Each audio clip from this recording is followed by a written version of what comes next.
I think so.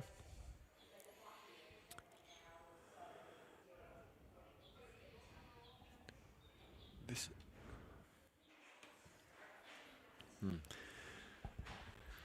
Good morning, disc golf fans. Welcome back once again. Day 2, the FPO coverage this morning, the 2024 RPM Australian Disc Golf Championships, coming to you from the Disc Golf Centre of the Universe, Molong in New South Wales.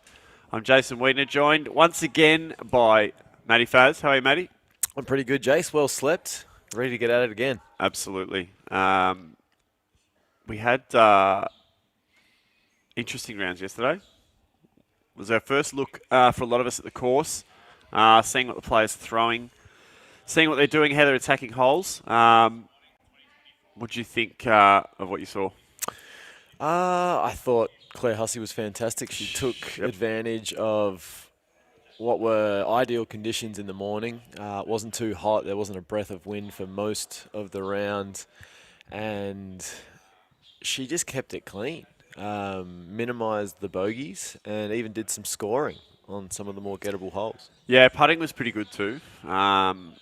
So, yeah, she'll be looking to do that again today. And it was our first look at Peyton Miller, the travelling American. How do you think she found it? She can rip. She's definitely got the power to compete on what's a pretty notoriously long course. There's not a huge discrepancy between the ratings of Claire and Peyton, so there's a 6-stroke gap at the moment. I wouldn't be surprised to see Peyton chip away at that. Yeah, and of course Gina, fresh off representing Australia in the WFDF Teams Championships, Gina Hill, so she'll be looking to take a few off yesterday and close the gap there too. It's only 6 shots to second and then another shot to Gina, so looking to get some really close competition today. The weather is spectacularly predictable in this part of the world. It was, what would you say, 30, 32 yesterday. Not a breath of wind, not a cloud in the sky, and it looks like we're treated to the same today. So, yeah, nothing else to blame, really. No, they've got perfect conditions out there. I mean, we were just having a little putt on the green, having a little chat with Huss just to see where she was at mentally, and she's feeling good. So, yeah, no, having been out there, I kind of wish we were the ones throwing, but just as excited, as excited to be here commentating the ladies this morning. Yeah, well, we had a crack at hole 1 after the day's play yesterday, the 333-metre par 5, and I'm glad to be sitting here in the commentary box, that's all I'll say. Yeah, so we've actually walked the course and thrown most of the holes now, so hopefully we can give you some more accurate insights into what the ladies are trying to do this morning. As well as hole flyovers. So without any further waiting, let's jump in and have a look at hole 1. So we start here in the open field. You've got OB on the right, and then we kick around over this sand scrape, which is OB.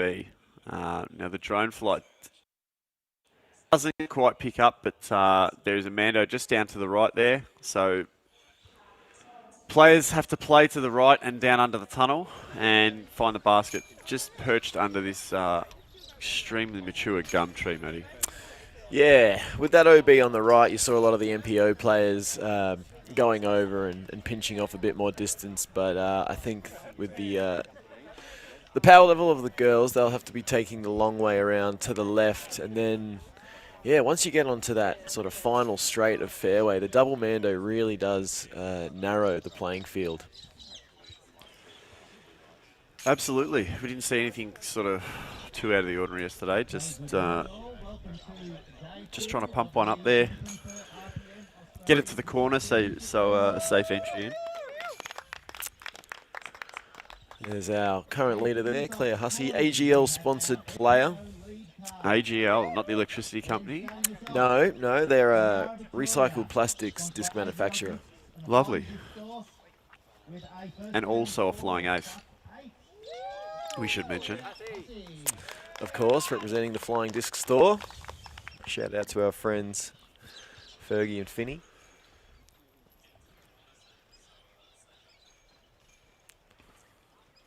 Now, Hussey got a pretty respectable bogey on this one yesterday. Should be looking to improve, but bogey's definitely not a mistake on hole 1. One of the hardest holes on the course. The MPO division demonstrated that, and no danger in that shot from Huss. No, straight at our catch cameraman.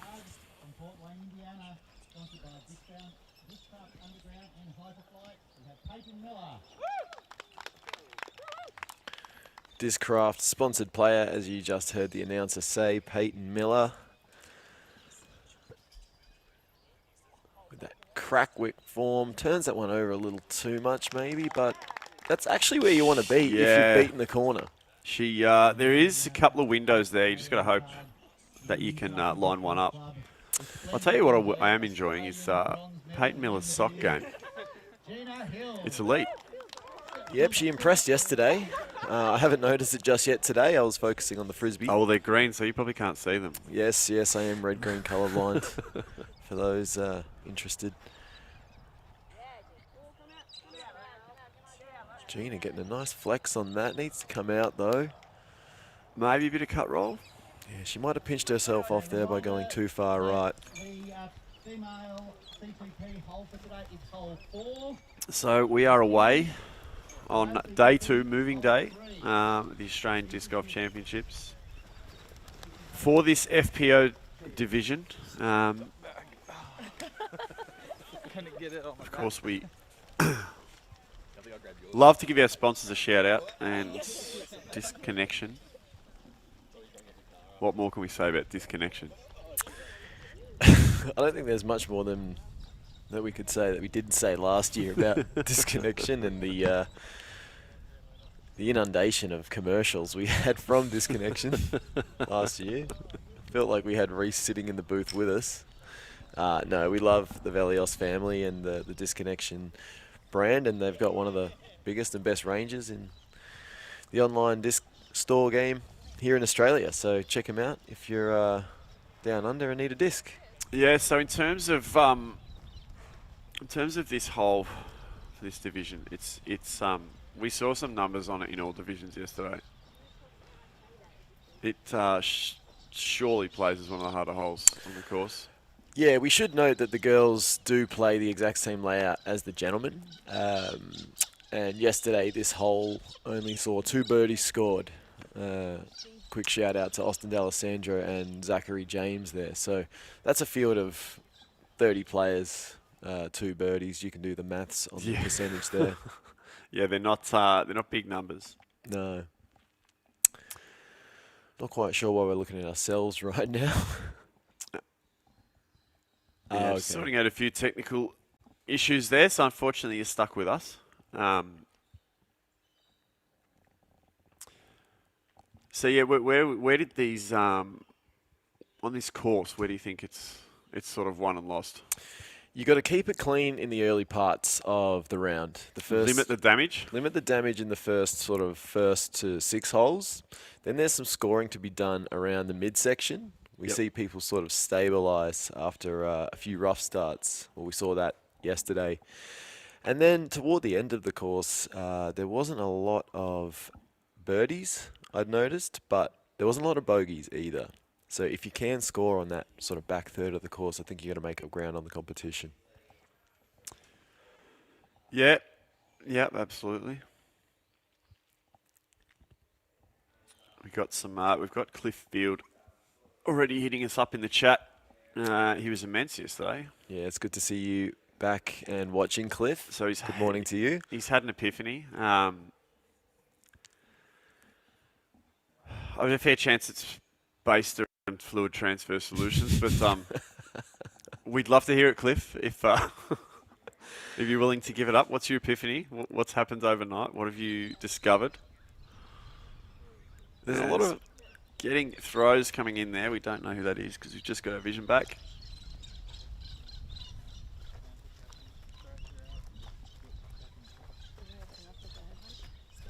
That might have been Gina from OB. All right, we'll see Peyton here throwing what should be her second shot.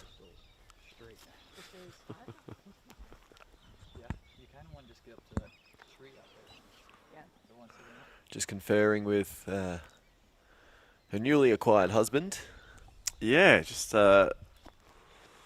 recently married. Did so on Australian shores. I've come to understand it's something of an elopement. An elopement, yes. Yeah. What a shot there from Peyton. And her husband, her newly appointed husband. She does kind of give me Paige Pierce vibes, does Peyton. Similar stature, similar form. So Bryson Haft is Peyton Miller's husband. Played in the MPO division yesterday and shot an even par round.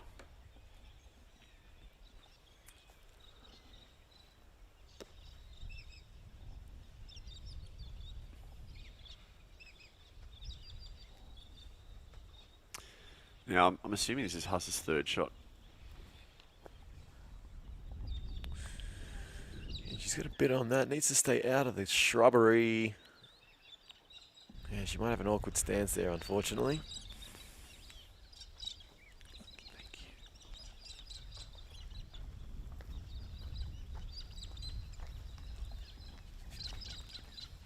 Thank you. And the one of the TDs there just delivering us our hot drink in the We morning. are absolutely spoilt. Here, Maddie, treated like rock stars. I don't Sharon deserve it. just delivers us a coffee every morning as we start our broadcast. Good morning to you, Daz. We hope you slept well last night.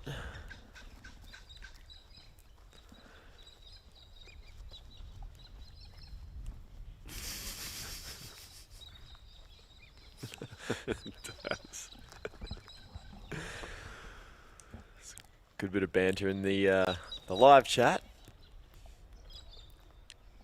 which is oftentimes more interesting than the commentary. We've also got Aeolus Disc Golf back, clearly on Team Gina.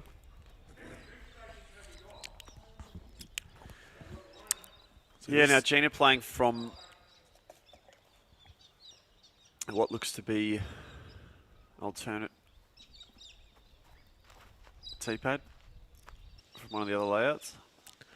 Yeah, throwing 4 there. Just up to the Mando tree. Leaves herself in a good position to navigate the double Mando. Yeah, it's just, it's really just about not going out, isn't it? Yeah, correct. It gets pretty skinny on your approach to the green.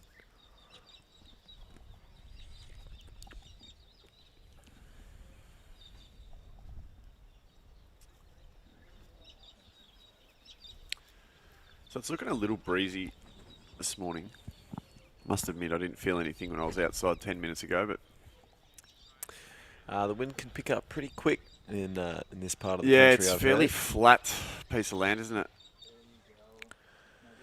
There's Peyton. Dead straight with that one. Yeah, and a decent rip too. She might have a chance to par this from there. Played the hole very well so far.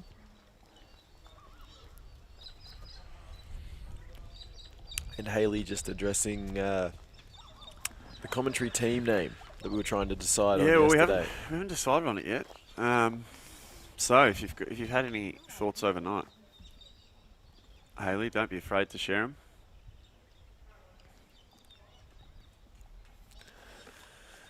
There were so many good ones. I found it hard to make a decision personally. Let's see, Huss here with a less than ideal lie.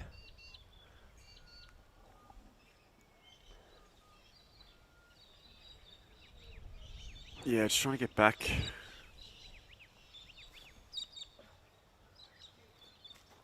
Mando tree's just up there with the white labels on them, you can see, but she should be able to poke through from there.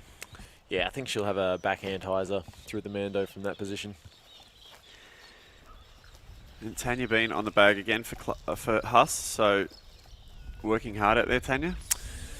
Yes, and thanks to Eamesy and Tanya who stopped by the camper last night and supplied us with a couple of red wines. Yeah, well, we hit up Eames's top shelf stash once he fell asleep on the camp chair, so it was good. Yeah. Didn't Tanya revel in his his unconsciousness? Yeah, it was like once the cat was out to play, so to speak. so once the cat was away on The disc golf trip. the cat came out to play. Yes, oh, I'm messing that metaphor up. Getting to that tee. Yeah, Huss comfortably makes the Mando. Yeah, it looks like double bogey is going to be best case scenario for Huss. And Peyton has a chance to take an early stroke on the leader. Yeah, that'd be impressive. Maybe two if she can get the par.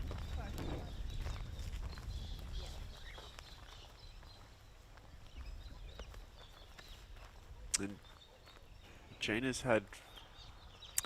Is this her fifth? I believe this She is had her an OB, fifth. didn't she? I believe this is her fifth, yep.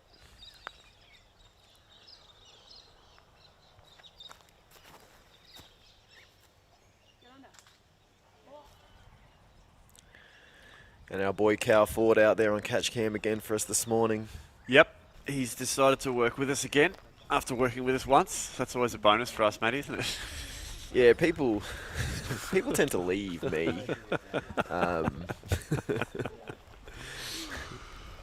Especially after a day. It's caused me some concerning abandonment issues, but I'll deal with them another day.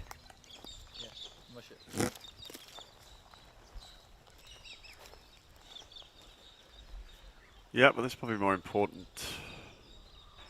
issues to deal with there, Matty.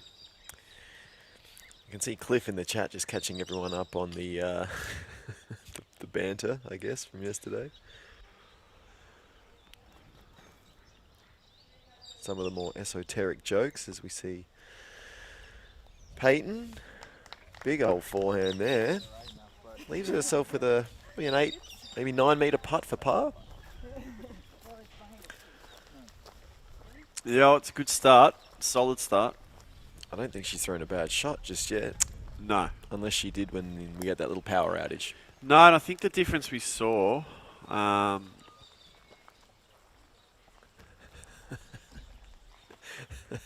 That's upsetting to hear, Daz.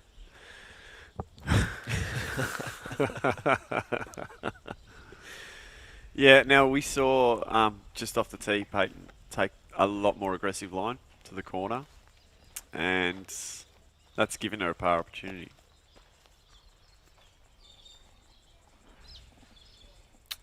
Yeah, if you want to take the risk and flirt with that OB on the right-hand side from your initial drive, it really does set you up in better stead.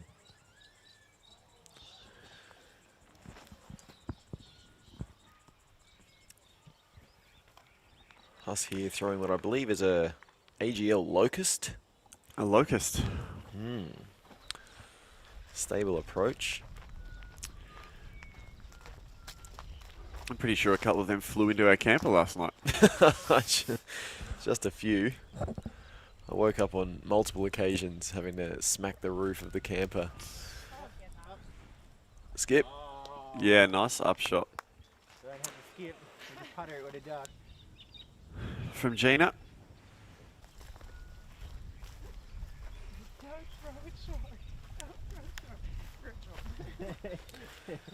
See Gina just activating in some self-talk. Yep. Always important on the course. What do you say to yourself after you've thrown a bad shot? What's your little mantra to sort of get your head back in the game? I don't think I can repeat that on air, Matty. Internally, it's yeah. I think just going back to basics. Once the swearing stops.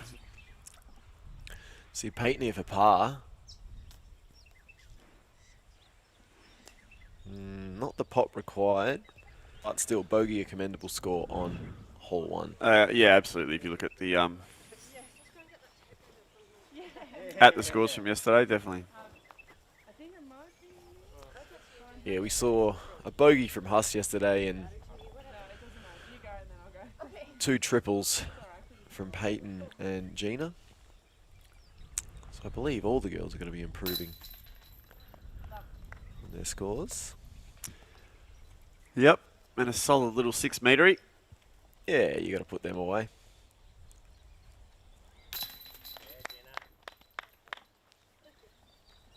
Looks like we got a lot of Huss fans in the chat. Ruben, Understandably. Ian McNider, Joy Lee. Thanks for tuning in, gang.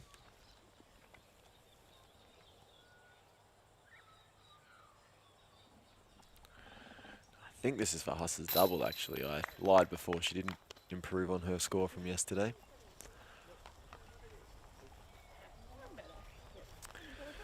As they trundle off towards hole 2.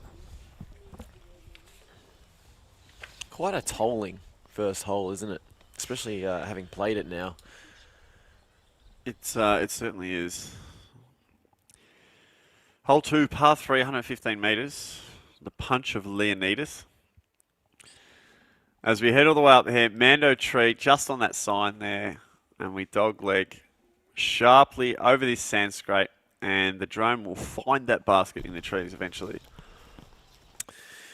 Yeah, look, a big skipping power forehand is probably the ideal play here. If you've got it.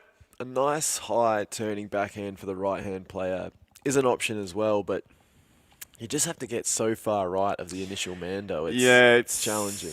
Because the basket is tucked quite tightly, almost in a backwards direction, and then you've got that sand scrape to think about. So you don't want to be scrambling around that Mando.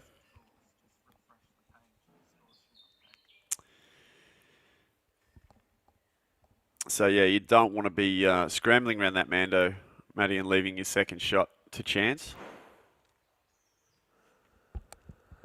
No, you don't. Sorry, we're just having some issues with the scoring graphics, guys. And the gap between the OB and the initial Mando isn't huge. No, either. it narrows, doesn't it? It narrows the closer you get to it. So the backhand turnover, if you don't have the power, does come with some risk of fading out left. If I had it myself, I'd be opting with the right-hand forehand. But yeah, I think the girls will just try to punch something understable and I straight tried it to yesterday. stay safe. We went out, I tried it yesterday, and I can tell you I don't have it, so...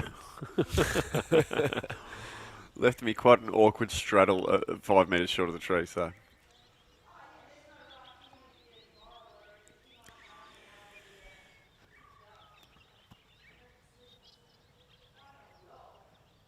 Needing a bit of fade. As you can see, that OB just gets closer and closer to the Mando up there.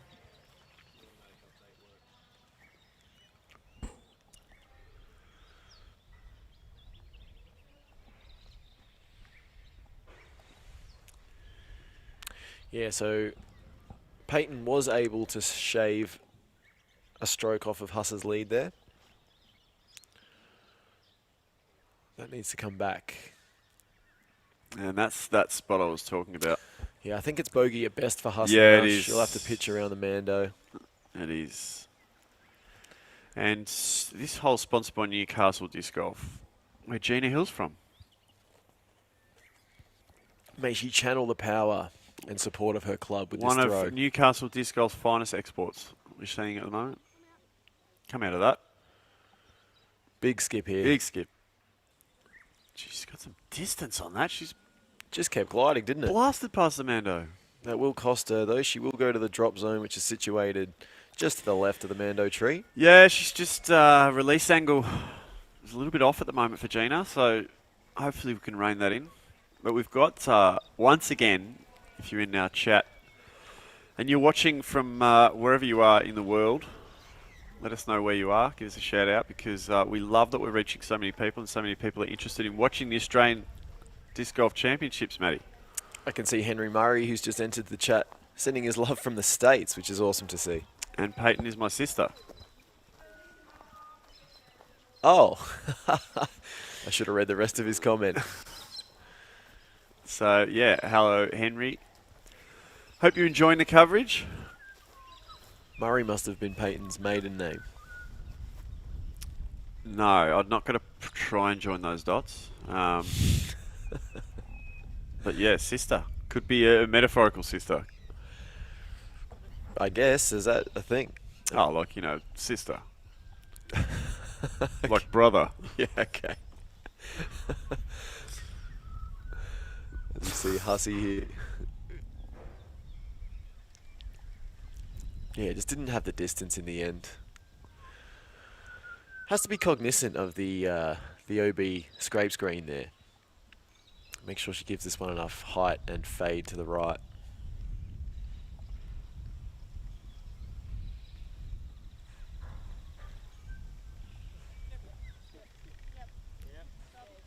Stay out. Oh. And does. Yeah, sigh of relief, I think, from us there. Yeah, I think that forehand came out with less beans than she anticipated. Yeah, certainly did, and we were all heart and mouth stuff there for a couple of seconds. The tree is pretty close to the basket. Just around this tree. We have Peyton here. Doing some deliberating. Is a fellow teacher, I'm told. Young Peyton. Yes, I did hear her mention that yesterday. Good to see. She shapes the youth of the nation like you do. I wouldn't call what I do shaping. This is a good spot to be. Oh, perfect spot for the par. Which, for a lot of the players in a lot of the divisions, is the best case scenario on the hole this lovely tough. upshot. So yeah, we've got Ashley Wiedner watching from Maddie's place in Essendon. It's good that he's realised it's your place and not his. Have you done the vacuuming, Ash? The place was looking a little dusty when I left. Yeah, nice approach from Gina too. Good spirits as always. Maine, USA. Dan McCrory from Indiana. Peyton from my home club. And Alan Brunsting, well, That's just a filthy, filthy lie. watching from Dubai. If only you were that far away, Alan.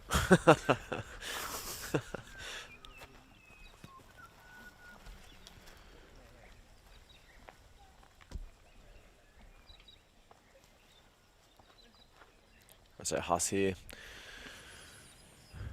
Unlikely par shot. Looking to card the bogey.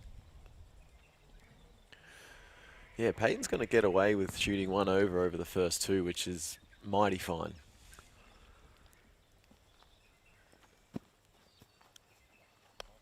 And yeah, she will take 2 strokes over the first 2 holes on our leader.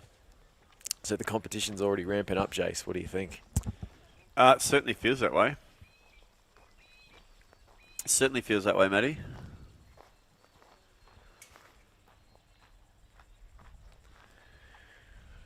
But we did see Hussey score birdies on holes 4 and 5 yesterday, so she does know there are opportunities upcoming in the near future.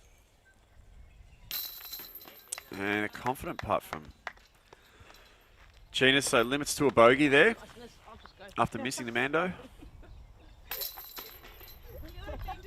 We were doing that one step. I know. End up embracing. And was that another par for Peyton? That was another par, correct. So another shot she's taken. You Correct. mentioned that, didn't you? I did mention that. Yep. Thanks for listening. Do you blame me? I blame the latent ADHD. Largely undiagnosed, but not unnoticed. You've gotten that feedback before, haven't you? So hole 3, and this is a short little dinky one, 88 metres. Par 3, over that fence on the right-hand side is OB. That sand scrape to the left of the green is OB. Those flags to the rear of the basket are OB. So it's a bit of a tight one. It's not a big rip, but landing angle is absolutely paramount, Matty. Yeah, look, you want to err on the right side of the basket with this hole. Obviously, that scrape screen is sitting pretty much in the bullseye on the left. Looks like Peyton's taking a safety approach here and just pitching out a little forehand. Yeah, just interesting. Is it a par play, you think? That's a par play, yep. No, it is a scary green to attack. I think Huss has got the juice to get this there. Well, it looks like she's got a fast disc in And hand. this is what we want to see. And she is looking over the OB.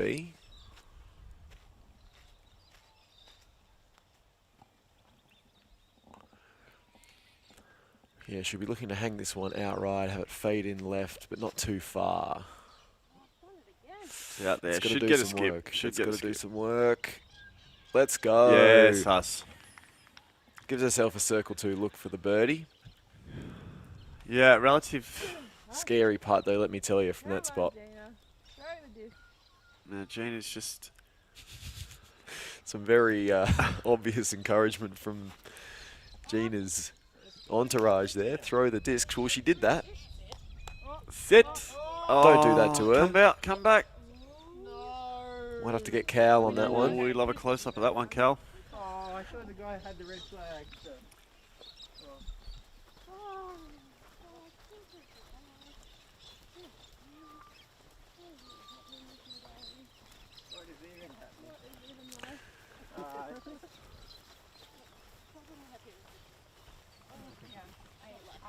So, yeah, and Frost to the chat. Give you an update on that chip in his windscreen that's trying to migrate from one side to the other.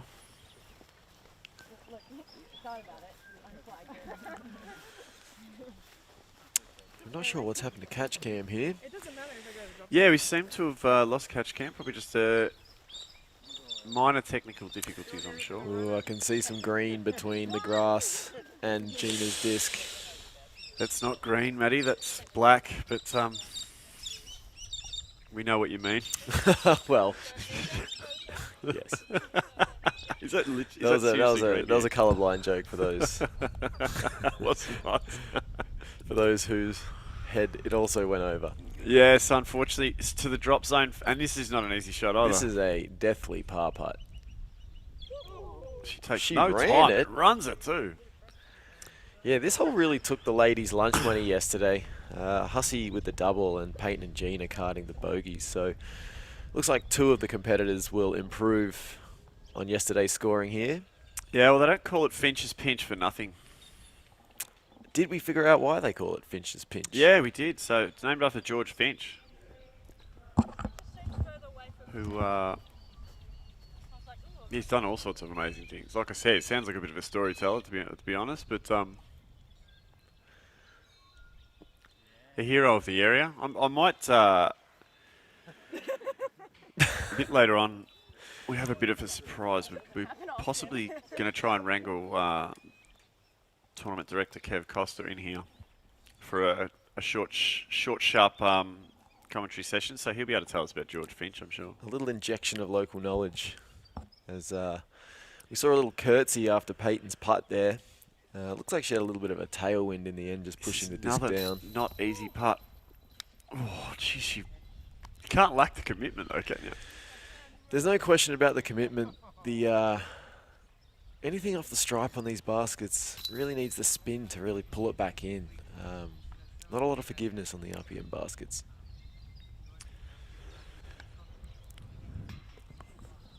And tap in pars for Peyton and Huss there.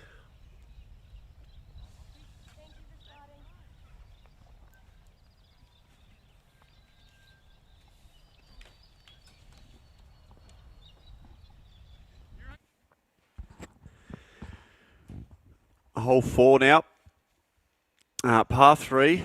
It's pretty downhill, 107 metres. Just that sand scrape there, which shouldn't bother many. OB around the back, which shouldn't really come into play. Just kidding, it's called, Matty. Yeah, we didn't get to the bottom of that one, but fun hole to throw. None of the girls could card the birdie on it yesterday, but I do think it is gettable by their standards. Yeah, getting through that initial gap, it's just quite a low ceiling. It's almost like a triple Mando. And then giving it enough flight to sort of sail down the hill. Yeah, look, it's 170 metres. It's birdieable. On the card, but it probably plays more like 95. Yeah, it's definitely birdieable. By all on this card, I would imagine. Yeah, sponsored by Disc Golf Warehouse, another one of the premier online disc golf stores in Australia, meeting all of our disc golfing needs and doing it with a smile. As we just see a cattle loader up there to the left. So that's a cattle That's loader. a cattle loader. Yep. There'd be a threshold somewhere around that. Yep. Some sort of, I suppose it's a ramp.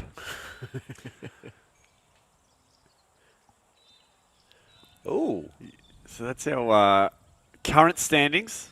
it's not up to date, unfortunately. That's it's the round 1 scores. Hopefully we'll get that tended to momentarily.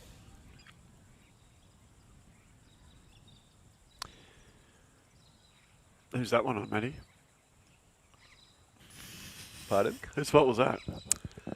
That was not mine. But we don't like to play the blame game. No, we're a team here. We play as a team. No shade to the magicians back of house for Parks Media, doing all the hard work, all the cuts, all the edits, supplying us with the technology to make our job really quite simple.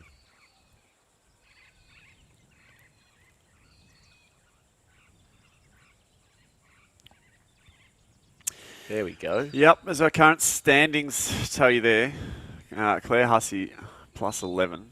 2 shots Peyton Miller's made up against Huss there. So now down to a 4-shot deficit. And Gina's just had a bit of trouble this morning. A couple of OBs, Mando miss. Just reining it in at the moment. But I feel like the next few holes are all hers. Yeah, I'd like to see a birdie from one of the girls here just to get the scoring vibes on the card. Yeah, for sure. They're not easy to come, of course.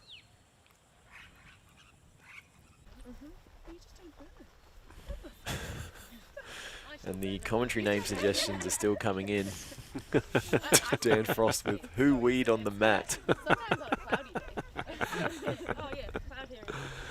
And it is quite a long trundle to hole 4. You have to actually pass the goat shed, So you might not be. the nominally titled goat shed that we're broadcasting from. Wouldn't it be a feature if we could get them walking in one end and straight past us? We only technically have Yeah, we could get the camera on them, maybe get a few words. I got a 3. Little speck of them up here. Now, it is a good chance to take in the terrain here at Molong Golf Club. Again, we can't speak highly enough of the work the groundskeepers have done and just the event organisation in general. Everything's very well set up. Everything's, in terms of the showers and water and Yeah, snacks. absolutely. It's a vibe. There's a nice vibe. And the camp community here is so much fun. It certainly is. Night times are just as fun as the day events. It's the Molong swirl. Yeah. Hey, we're going The Molong swirl. Let's see if Huss and the girls can figure out the Molong swirl. What's the Molong swirl? I'm guessing a breeze, maybe a zephyr. Could be a gust. Some variant of wind. Are they variants of winds or are they just adjectives? A Chinook? No, you won't find a Chinook in this part of the world. As Peyton flexes over on a backhand, catches a bit of that ceiling, and it takes some wind out of the sails there. Didn't get the distance she wanted, but she should be able to get up and down for her par. That's, like I said, that initial gap is important one to hit. Yeah, you really need to keep it low, punch hard. Hyzer flips for the right-hand backhand here is preferred. As we see Hussey go with the Hyzer flip. If that keeps going down the hill, oh yeah. Oh, yes, Hush. She's got this all dialed. And I know. 5 meters left for her Hammer too, birdie. actually. Hussey requesting a hammer. She don't know what to do with a hammer.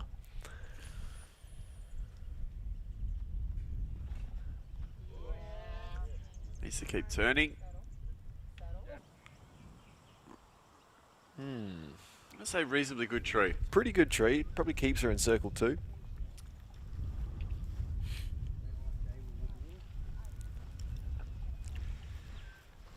So, yeah, Disc Golf Warehouse sponsor this hole. Always there and abouts for sponsorship in disc golf tournaments, Disc Golf Warehouse. Of course, they sponsor. Oh, yeah, we've got it. Oh, this might be the ladies CTP. Ah, there you go. Hence why Huss was asking for the hammer to knock in the marker. I like it when things make sense to me, Jace. No matter how late it may be. Do we know who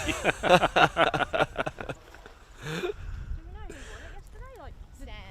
Oh, Sam. Oh, cool. I was The there. Casuarinas, She went the trees on this Yeah, nice.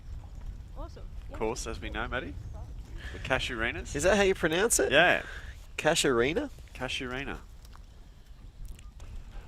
Or She Oaks. The She Oaks. The She Oaks. Might do a bit of... Yeah, it is.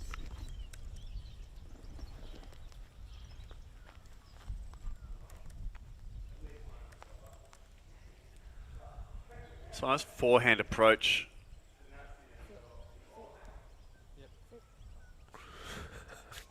Okay. So I've got a piece of information for you here, Jace. Far away, Maddie. So the Cash Arenas are called she oaks because of the density of their wood compared to the other oak species.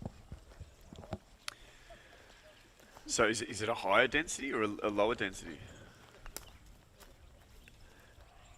The name she may also refer to the sound of the wind in the foliage, or it may have been used in a derogatory way to indicate the casuarinas were second-class oaks. Right. Whoa, sounds a bit dated. Maybe we'll just stick to calling them the casuarinas. Yeah, Casuarinas is a much better name.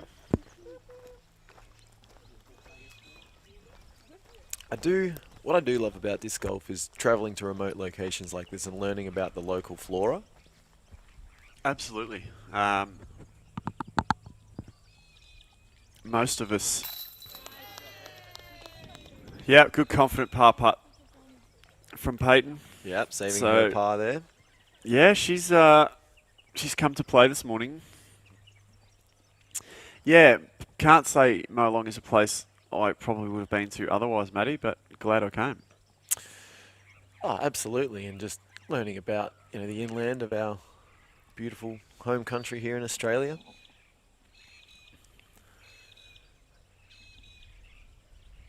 See Huss for the first birdie of the day. Puts it in. Still the only FPO player to card a birdie in the tournament so far. And she carded 2 yesterday. Back to back too.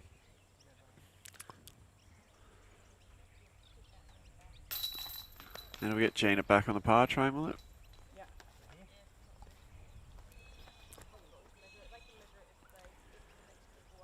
As we see, Chile. No Popular. hammer required. No hammer required. Just, they call that Chile energy. He's going to take a running headbutt at it soon.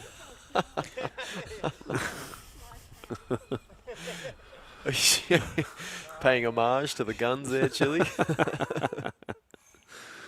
As we go to hole 5, it's a par 4, 180 metres, and it's probably the most picturesque hole in this course, Matty.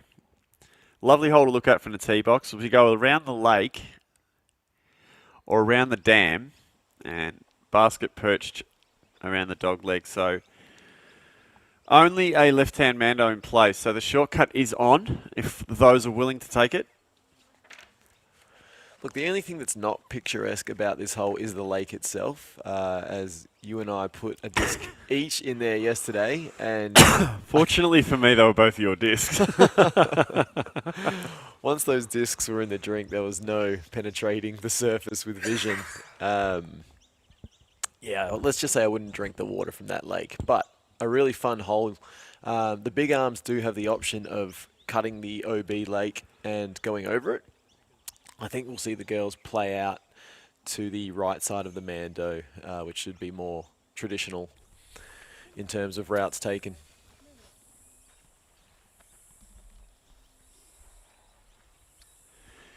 Yeah, so Huss gets the box back after a birdie.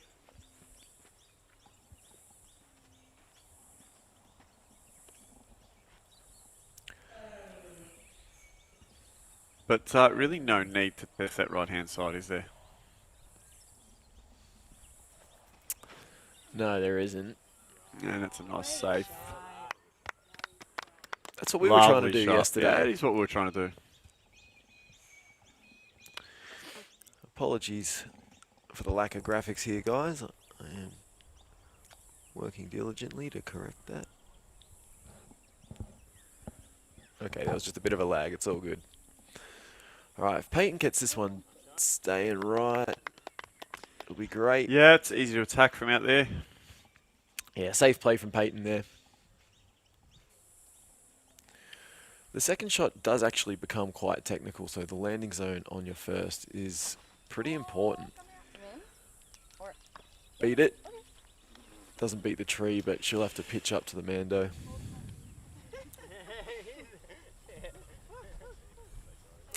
Yeah, and there's a gentle, almost valley-ish nature to this hole. You Yes. sort of throw downhill initially, and then you're coming back uphill toward the right on your second shot, ideally. Yeah, so angle control, fairly important.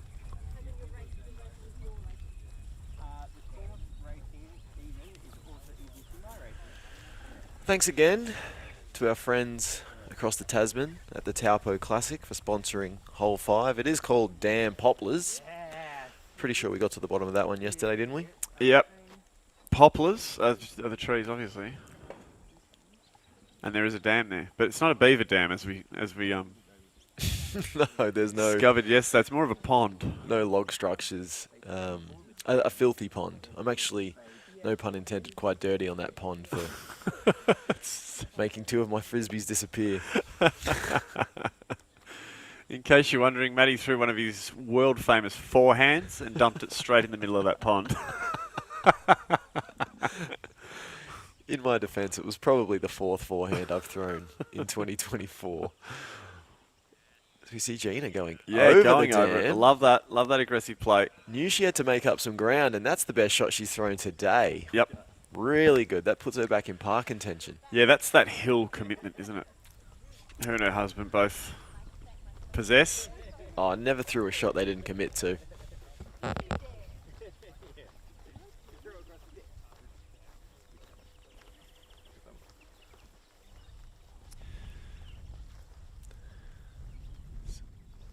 did he go yesterday? +1 for Chris Hill yesterday.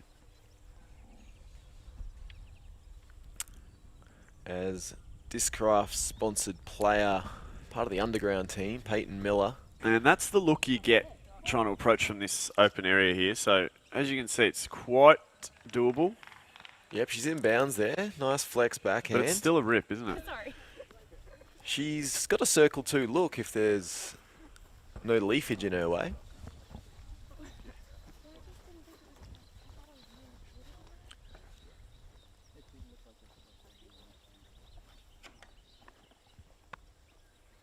And this is the look. Great shot from Kyla, cameraman there, showing us exactly what Huss is looking at there.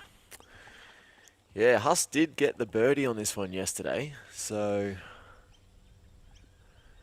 far having this one dialed in. Let's see what her approach looks like. Oh, I like it, Jace. Yeah, it needs to set. She might be obstructed by the low ceiling of that tree, but she's inside the circle.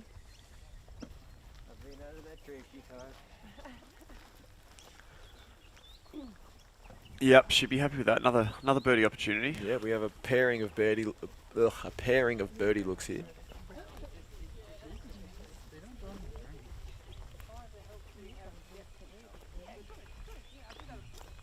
They're saying.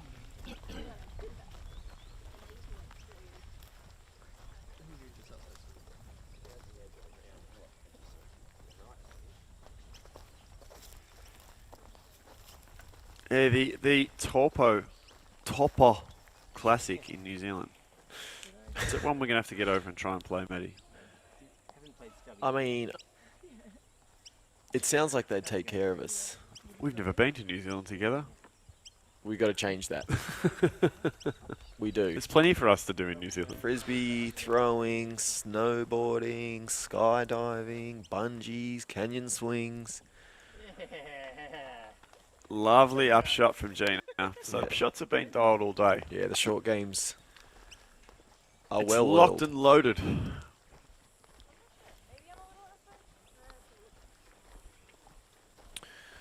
So Lake Taupo is actually a large crater lake in New Zealand, found on its North Island. I've road tripped around that island before. I've probably been there, but with my sieve memory, I've just forgotten. Sieve memory.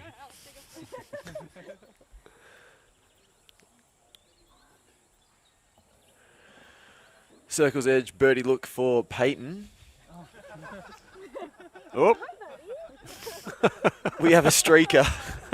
We have a streaker. Avert your eyes, children. I mean, can you please keep your vicious dogs on a leash? I heard the whistle, but I thought I was just supposed to, I don't know what I thought. And when you see a dog running around, you think Austin D'Alessandro can't be too far away. Off he goes into the sunset.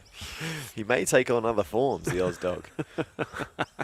All right, now Peyton has to reset after that egregious distraction. I think we can blame the dog there. I decided not to.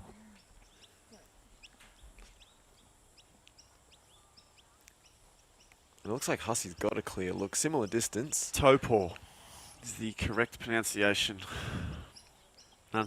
of the classic in New Zealand. Our apologies, Lake Taupo. So thank you for that, Cliff Field, for one of the most useful things you've said in the chat. As Hussey elects to lay up there, I think. Just happy to take a stalemate against Peyton on that hole.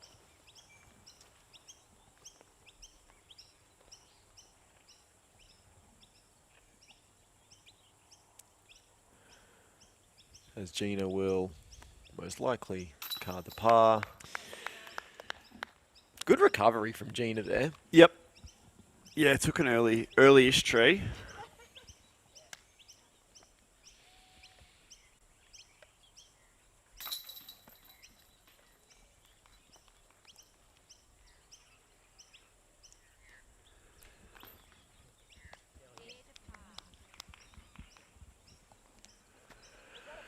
As the girls trot off, make their way to hole 6.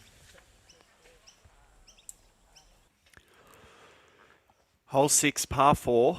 230 metres. This is boundary rider, Matty, because we've got the boundary hard on the right and we've got OB encroaching on the left as well. It's layup zone here. OB section we're flying over now, and here's a basket on what sort of an island, isn't it? With a lot of rough behind. So Technically speaking, disc golf terms, it is an island. it is, yes. yep.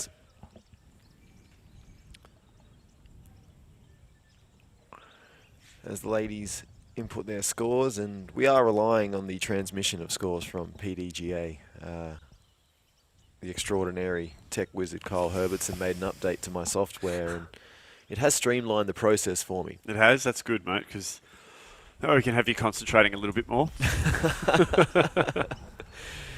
Not known for my concentration.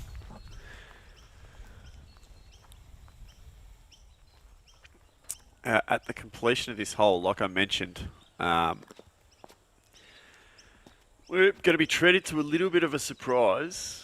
So we've got a special guest coming into with, if you want local knowledge, Matty, I don't think anyone has any more local knowledge than the man we're about to bring in.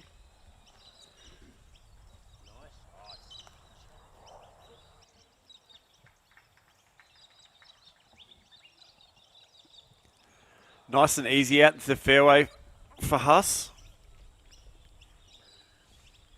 Yeah, challenging hole this one. It goes slightly uphill the whole way. You've got to really get out and right and then sort of come back in left. Probably lay up before the island. Most players are doing, even in the MPO division. And then, yeah, par's really the best the ladies can do on this one.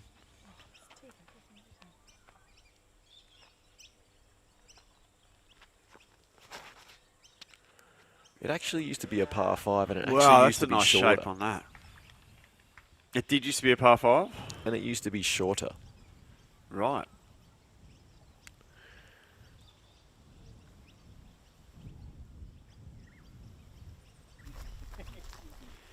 Yes, it's placed slightly uphill too, so it's slightly longer than 230 meters from a playing sense. But we did mention Beyond Venture Graphics yesterday, and all the stickers in the players packs, we understand, were made, donated, produced, one of the many by Beyond Venture Graphics. So once again, thanks to them. But I like after I get it, it's like I generally feel better anyway. Yeah, okay, yeah. Regardless So of it's coffee, worth so- it, yeah. No, sorry, just having a little difficulty with the graphics here again. Apologies if you're needing a visible score update.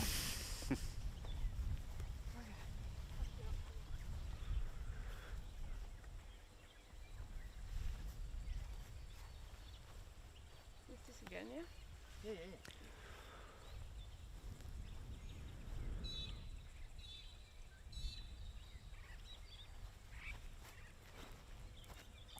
There we go.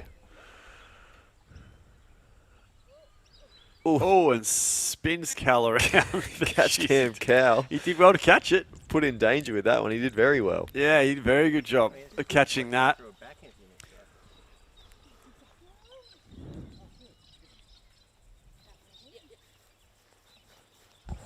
So this Gina seems to have really dialed in over the last couple of holes that I've noticed. No, they're definitely coming out really nicely at the moment for Gina. Maybe a few early round nerves. As Huss will be looking to lay up just before the break.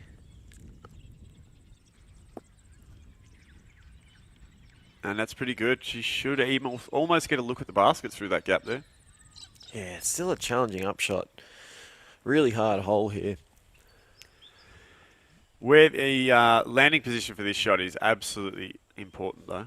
Yeah, none of the girls were able to get a par on this one yesterday, all carding a bogey. Peyton's pushing that right. She's going for that tee pad from the golf course. Mm-hmm.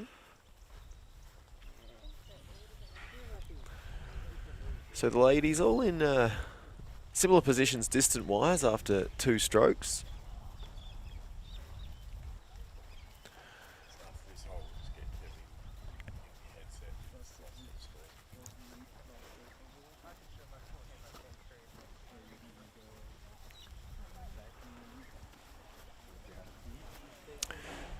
And the big man himself, tournament director, Kev Yes, Costa, he's has sitting- graced us with his presence. He's sitting in the green room at the moment. I think he's a little nervous to be He's sitting eating all the pretzels. He's There's none left. he's a little nervous about sitting next to you. Oh, on you a- think so? on a live platform? I think I'm the one that's starstruck. So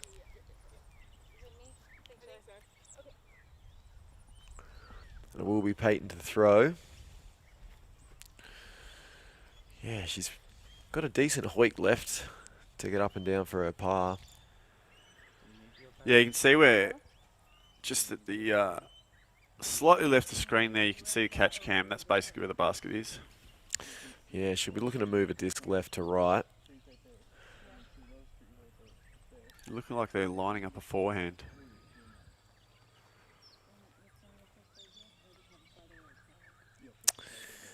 Bit of a marriage test, do you think? What, this shot? Yeah. Well, just the caddy-player relationship in general. It could be at times. Could be a good litmus test for the future for young Peyton and hubby.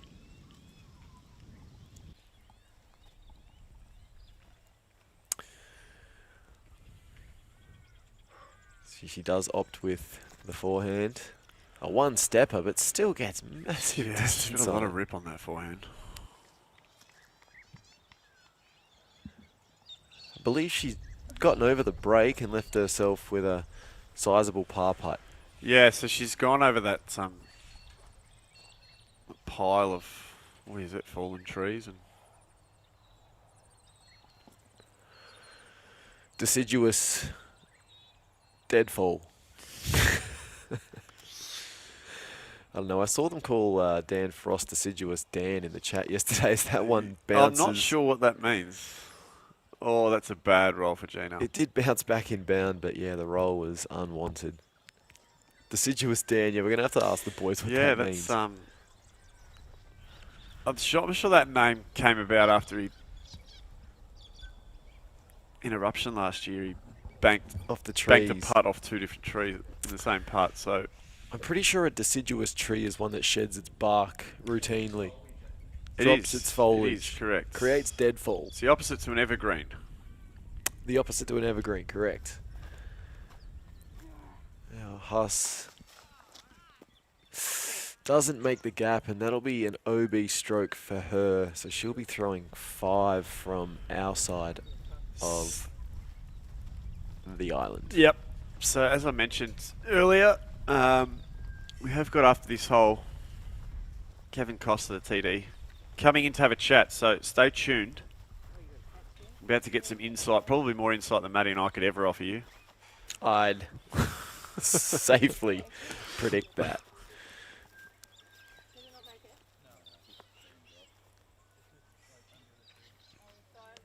And we've done well to wrangle him actually, because he's the busiest man in Australia today. He hasn't stopped all weekend. No.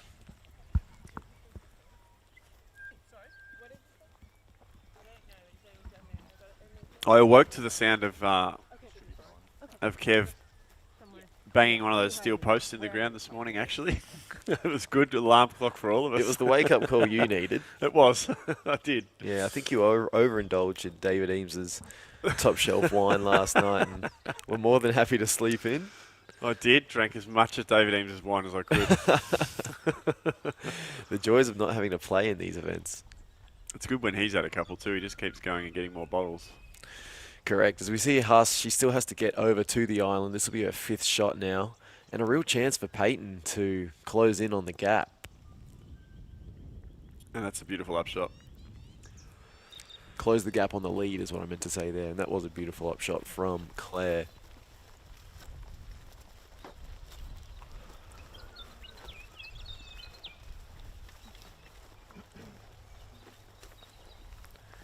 Yeah, and a message in the chat just come through from Cassie Sweeten, of course, who we...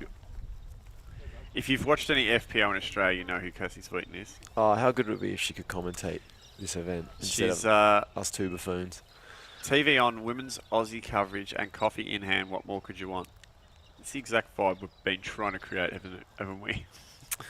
Trying. On a Saturday morning, you get up, make yourself a coffee, sit down and watch the Australian live.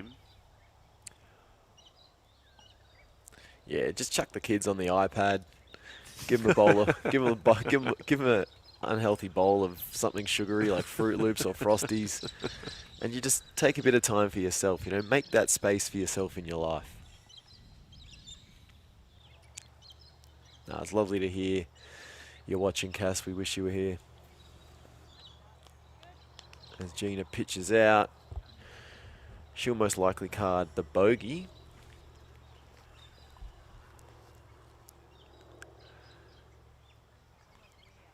And Peyton, circle 2, look for par.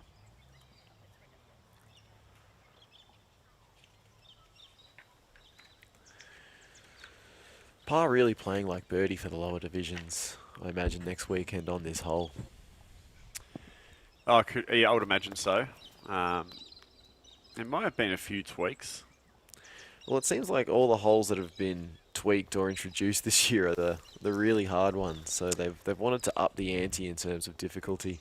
Yeah, just from I had a sneak peek at the caddy book for next weekend, and it does look like the holes have been simplified a little. Probably a little bit less OB for the lower divisions. Probably a few less Mandos. Would make sense. Would make sense.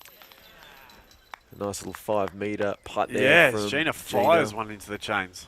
Yeah, nothing wrong with the short game of Gina at the moment. And she's getting those distance drives a little more consistently out of hand too.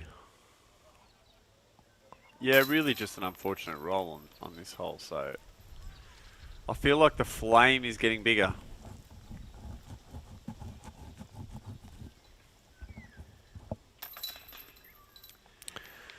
as that'll see me depart from commentary duties for now, Jace. And Yeah, and we'll bring in the welcome to TD the mic. extraordinaire. And Guys, I'll catch you in a bit. I'm handing it over to Mr. Costa right now. See you soon.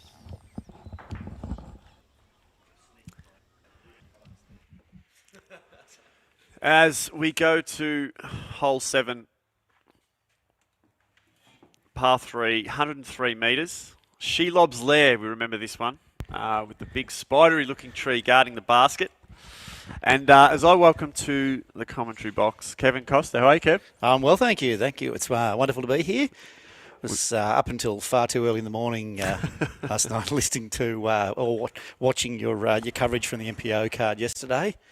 So that explains little bags under the eyes here. Oh, well, that's good. That's good. I'm glad that Yes. you still agreed to let us commentate today after yesterday. Thoroughly enjoyable. And, yeah, you've obviously been putting in a mountain of work for, I think I remember seeing, 12 months ago possibly. Yeah, you speaking at a launch of this tournament. Yes, I think I spoke at Nationals last year and sort of announcing that it was happening, and then we had a big official launch here in town quite a few months ago.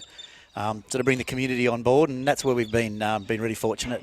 We've got the beautiful community here in Molong. So many people, so many groups have really jumped in and helped in various ways, whether that's financial supporting, working as spotters out on the course. So it's great to hold it in a little community like Molong and have that sport. Absolutely, and like Maddie and I mentioned before, it wouldn't be a place probably that I would come to on a holiday or anything like that. Molong has a lot to offer. I'm sure it does, There's, but it's just one I'd probably never heard of. So an event like this brings us here. Yeah, certainly. And all of a sudden you drive around and you think, this is It's a lovely little part of the awesome world. little place. Yeah. And so the whole Central West is a big food and wine destination. So yeah, got a few people dropping in this way. Yeah, food, wine, fruit, Disc golf. Of Multiple course. courses now. And what have you thought of Nice. the... that is a beautiful shot from Peyton. That is a very difficult line to hit. And she has straight into the lair. Yeah, nice response. Appropriate response there when she realised.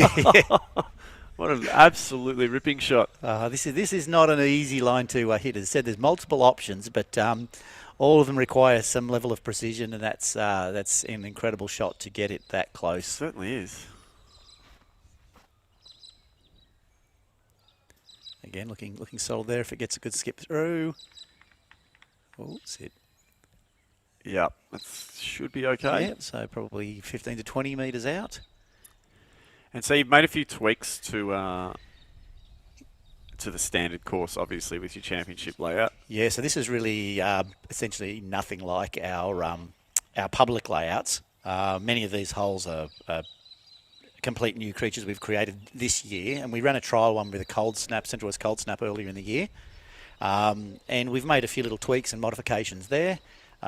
Which is we deliberately ran this year's two local events. The Molong Cup was our trial run for the Division 2 layout, which is a 24-hole layout that we run next weekend, and the cold snap was a trial run for the Division 1 layout, which we're running now. And those two events, the Division 1, Division 2, basically we completely stripped this course down. There is no hole in common between this and next weekend. So next week's a 24-hole layout.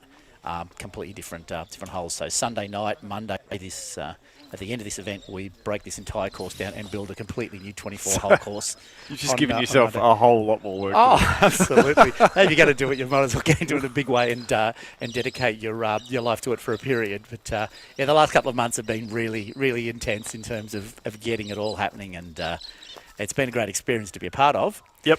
Not a lot of sleep, but it's an amazing experience to you have this number of people descending on your small town and walking around out there and just surveying the scene around the campground and seeing the vibe.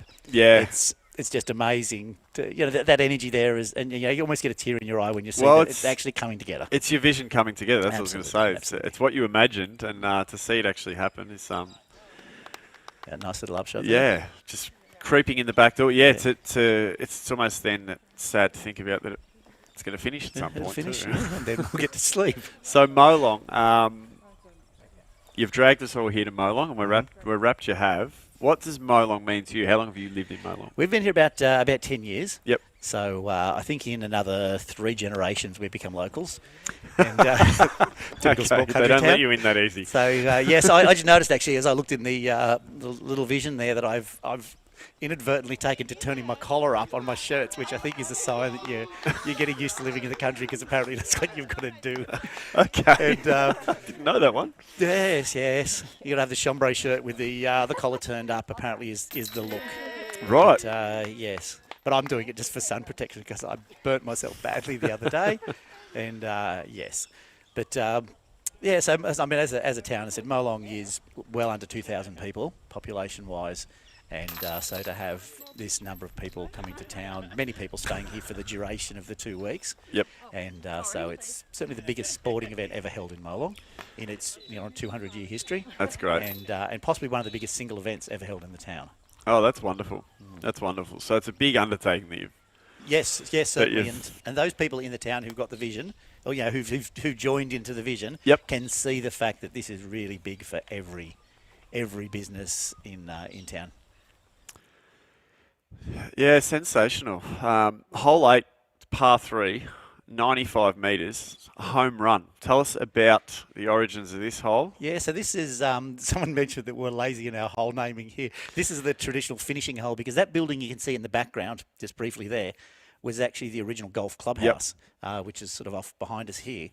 And it was supposed to be renovated, and anyway, as a result of the process, the whole thing in the end was completely demolished. Yeah, and so I that heard meant that. we had to completely realign the course. So what used to be hole 1 is hole 9. So we've had to rethink our entire orientation of the course, which has allowed us to actually design a couple of really beautiful holes. And the finishing hole now, hole 18, basically comes downhill to this nice little amphitheatre right near HQ. And that then has meant forcing us to rethink. I think it's created a really interesting dynamic in the course in terms of how you start and you finish. It used to be orientated around the old golf clubhouse. Yep. And as I said, hole 9 was the kickoff point. But sorry, home run. That's right. It comes back to the original question. Was the final hole on the traditional layout, and we used to have little stand set up there, and people used to watch as they came into the final run back into home, and the bar was then right behind the final hole, which was always very popular. Bars are very important on disc golf courses. But yeah, I can see that sort of, and they're the sort of things I suppose you think about when you think about a tournament like that is, creating that amphitheatre type spectating areas, how it's going to finish, where everyone's going to hang around after the event, all that sort of thing. So you want to engage as many people as possible. But and you look at some of those great courses, and it's that feature finishing hole that is such a spectacle. And we're looking at the numbers really building up there. Certainly on the last day, as the lead cards are coming in and they're throwing down the hill to hit the island on hole 18, which we think is a really good finishing hole in terms of that risk reward aspect. I think that's what people want to see. Yeah, people pushing it and seeing. It can be a 2 or 3 shot swing sometimes. Absolutely, yes. So we've got now. Also, we've been treated like absolute royalty here, Maddie and I, since we've been here.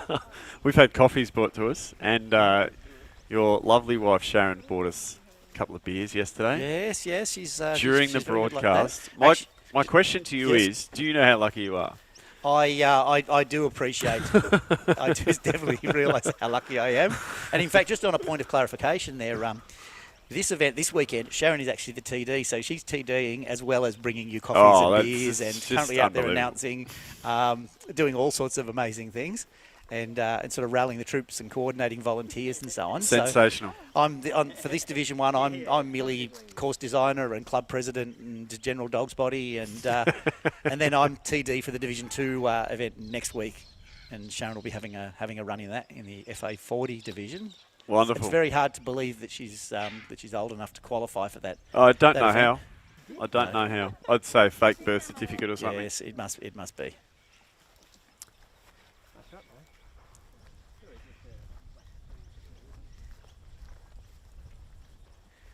Yeah, and of course, we should mention, I had a chat to Sharon yesterday about against the grain wood turning. Some stunning carvings just over my shoulder, all created from trunks of trees that have fallen on course. Is that Yes, right? yes. So it's, we're fortunate. One of our club members, Chris Lug, is an incredibly talented wood Chris turner. Lug, that's his name. Yep. And which involves him using them, as you correctly said, lathe, spinning, sharp tools, turning these beautiful bowls, and so all of these, and the winner of every division will win a bowl, and each of these has been turned from a piece of timber that we have sourced on the course. So this is a piece of beautiful piece of red gum that I'm holding, which was from a big tree that fell over near the dam hole, over near hole 5. That one there, it looks like a bit of a yellow box. That's a big tree that fell out at the end of the driving range. And Not so Chris sassafras. no sassafras in these parts, just pesky acacias and a variety of gum. And, That's sensational. That but is like actually, sorry, I'll take that back. That's actually poplar. poplar. From the dam hole. Oh, nice run. Yeah, big run. The dam poplar hole, which contains both the dam and poplars. And that's a really light timber and very hard to turn, quite an open sort of grain. Without damaging, sort of. Yes, yeah, and that's a tree that just fell on the side of the dam, and Chris went and salvaged a few pieces and turned up those bowls. And so every division winner across Division 1 and Division 2 will take a piece of the course with them. And it's quite an amazing, unique thing to collect from an event is to walk away with part of the course, essentially. Sensational. They're actually, the craftsmanship is outstanding. What do you think, Matty? As a wood turning aficionado. Oh, they're so good you could eat out of them. Yes. Beautiful. No, well, Yeah. that's a nice touch. Yes, and he's got his little logo stamped on the bottom for those who do take those home. Nice part there, Peyton. Yeah, so against the grain wood turning is where we get the trophies, the mementos from this weekend. Nice touch. Lovely touch. Yes, speaking of fallen trees, maybe just prior to the just prior to the event on the Sunday leading up to our preparation, we had the course looking quite lovely, and a massive storm came through the area. Right. And so we did spend most of Monday on chainsaws with trailers clearing large sections of the course. And so just add to the fun of preparation for a big event like this, including one quite large tree, which the famous triple mando on the window hole, which this tree fell directly onto the mando. That's all you need. Fortunately, it fell from the side. If it had fallen directly onto them, it would have just crushed it. And so it was supported by the timber posts. And so we had to gradually and carefully remove that so as not to destroy one of our iconic features of the course. As we just look at the whole flyover and just getting around the Mando there, I had a couple of hard rateds before I recorded that one, so nearly ran into it. But load up, big, wide open fairway. Yes, and certainly the Dan Frost's roll yesterday was definitely certainly the best shot that I think I've seen on this hole. It very, very difficult. He was up in that 180, 190 metre kind of range. Pinched slightly at the Mando, but quite an amazing shot. It is a very, very difficult hole. Certainly to walk away with a par on this one is quite an achievement. Yep, absolutely. So. And for mere mortals like myself to walk away with a bogey or a double bogey is quite an achievement. Yeah, I know that feeling, Kev. Well, one of our little water stations scattered around the course. Yeah, it's probably getting quite warm out there, so if we can, pop up the standings, the current standings in this division.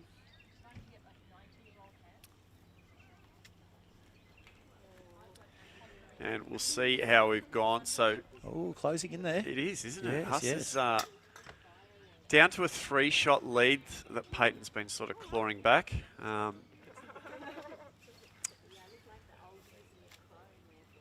just getting word they might not have updated fully. So we'll come back to that shortly. But Fluid transfer station, good. Nice shout out to Pertec there. I noticed their sign has had quite a bit of attention. it has. It's unfortunately when you get industrial-based sort of sponsors. Yes. I have the arduous task of trying to explain to Matty Faz what that is. He's got no absolutely no IQ when it comes to anything tool related or Yeah, okay, no, or no, fair machinery enough, or even wood turning. He's pressing buttons and doing tech things over here, so he's got some Yes, skills there. he's very good at working his way through apps and Actually, in hindsight, I think that sign should have been above the bar, shouldn't it? yeah, exactly. Out at the other end of the showground pavilion in which we sit. Yeah, so it's certainly attracted some attention in the chat. The fluid transfer talk. You can see a bit of iconic country scene going on there with the corrugated iron shed with poultry in the background. It's well, the chicken shed at the Molong Showground. So it does double as a showground. That was my It next, does, yes, yeah. So we have the Molong Show here once a year, and so where we're sitting is the main show pavilion where people show their pumpkin scones and their arrangements of flowers and such. I'm getting that vibe with the sort of grandstand seating down the side. Yes, And yeah. It either has the vibe of a place that you would show bunches of flowers or possibly have some sort of cage fight. it does look like an underground fighting arena, doesn't it?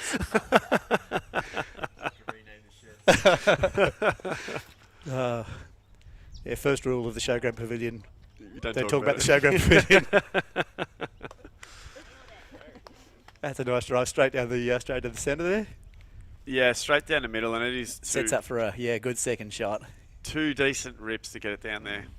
And ideally here you do want to be a little bit to the right on the fairway as you're approaching, just to give you that better angle around the Mando. Oh, bring it back. That should Yeah, come shaped out. nicely. Yeah. And just as a bit of background to this hole, when we did play it in the cold snap, we had another Mando tree shorter on the left, which really didn't serve a lot of purpose, so it's been removed. But the Mando that's currently in place was actually on the next tree.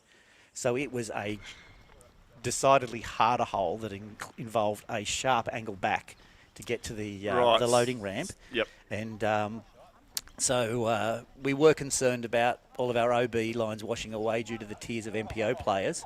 And so we decided to move that Mando back a little closer, just to be a little more generous. And And then you see a guy blast up there with one shot. So yeah, think, oh no, should have left it. it was amazing, that roller. Yes, certainly. And the cattle loader, obviously, I noticed is fairly iconic to the course, along with the windmill. It also features on the logo, so it's a fairly iconic hole. Yeah, and so as part of the historical background of this as the showground is that is the point where trucks used to back up and load and unload cattle onto and off their trucks.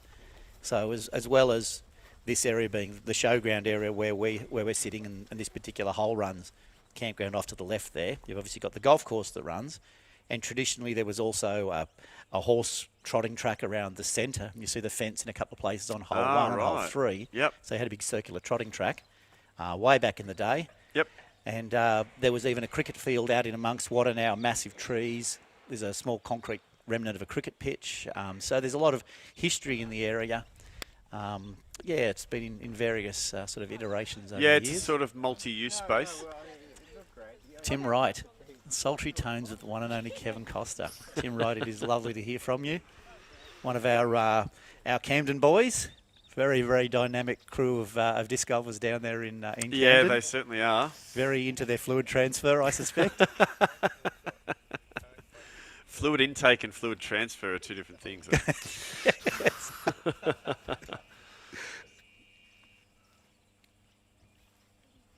So as we see Peyton for a second.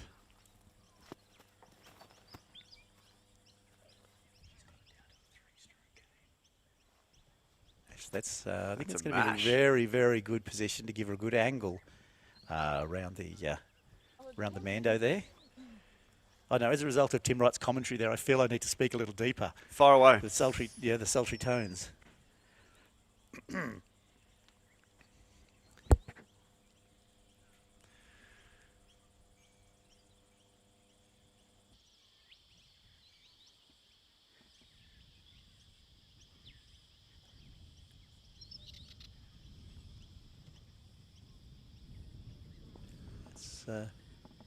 Yeah, it Just should. of the Mando. She may have an angle be there. playable from there. I'm also noticing one of Al Brunsting's comments.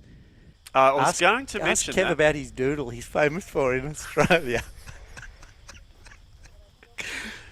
He meant to put an S at the end of doodle, doodles Did he, being, though? being drawings. So Okay. I tend to do, yes, I haven't done for a little while actually, for a few events, but I tend to do books full of drawings of various things that happen at events, which Okay. have done the rounds at different stages over the years.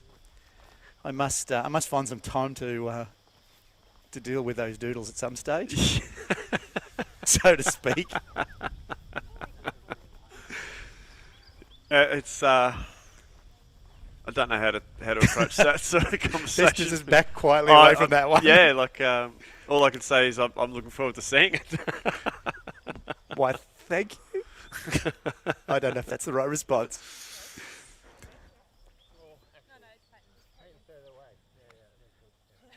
Oh, there's chili on Gina's bag. Yeah, he's a Very- very popular member of he the is. MPO scene. They've both got they're both just bursting with energy. Absolutely. And Chili has a very distinctly Chili sort of gait. You can be Absolutely. literally the other side of the course and see Chili in the distance, and you know it's Chili by that. The amazing little bounce that he has as he walks just exudes an incredible amount of energy. Yeah, I've had the pleasure of obviously through Park Media filming him quite a bit this year, and we have a saying at Park Media: Chili is content. Yep. Because he gives you reactions after every shot, he gives you little claps, and he gives you like, Yes. movements. So he's great. He's absolutely great to watch. Yes, yeah. And even his bad ones, he's got a smile on his face. Oh, absolutely. You do not ever see Chili without a big smile on his face. And he's such a great personality to have around the scene. And I can imagine at World Teams, he's just one of those people yeah. who just builds up people who are around him. And, Yep. There's Peyton. and set it there. Yep. Yeah, just on out towards the edge of the circle. Heading towards that elevated basket. Yeah, so the loader was yet another apparatus I had to explain to Matty yesterday. But I think he's got his head around it now. Yes. I saw a more modern one in the background in the shot. There is before. a medal. We don't use that anymore, which is why we're allowed to put our disc golf basket onto it. It's no longer used for loading cattle, and so there is a metal one with sides and so on that people use these days to cattle load. Yeah, so you see that tree with the yellow stake just to the right there? That was the original Mando.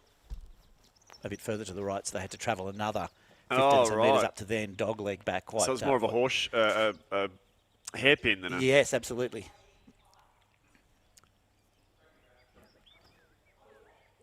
Safely around, but not a lot. Sits there. Because you have that OB off to the right there as well, which delineates that hole from hole 3. And so there is that risk if you do try to flick a forehand around that Mando. You get a bit nose up, you can finish out hard to the right and end up dropping OB over towards the basket of hole 3. Yeah, now the RSL New South Wales Molong sub-branch.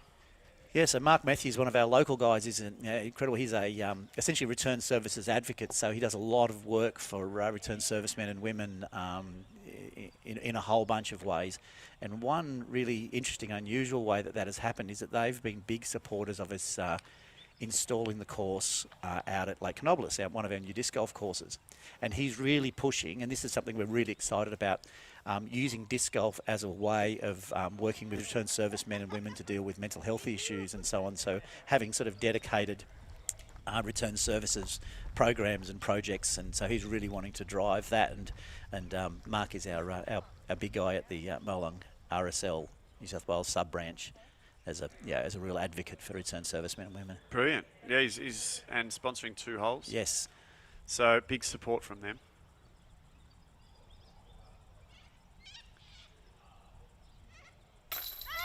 Oh, great putt. Yes. Elevated from out of edge of circle. Yeah, and charges in. Very happy with that one. Understandably so. This that elevated basket has turned many a birdie putt into a triple and quadruple bogey. I can imagine. With that roll away, you've just shaped it nicely to just pick up enough speed to roll away.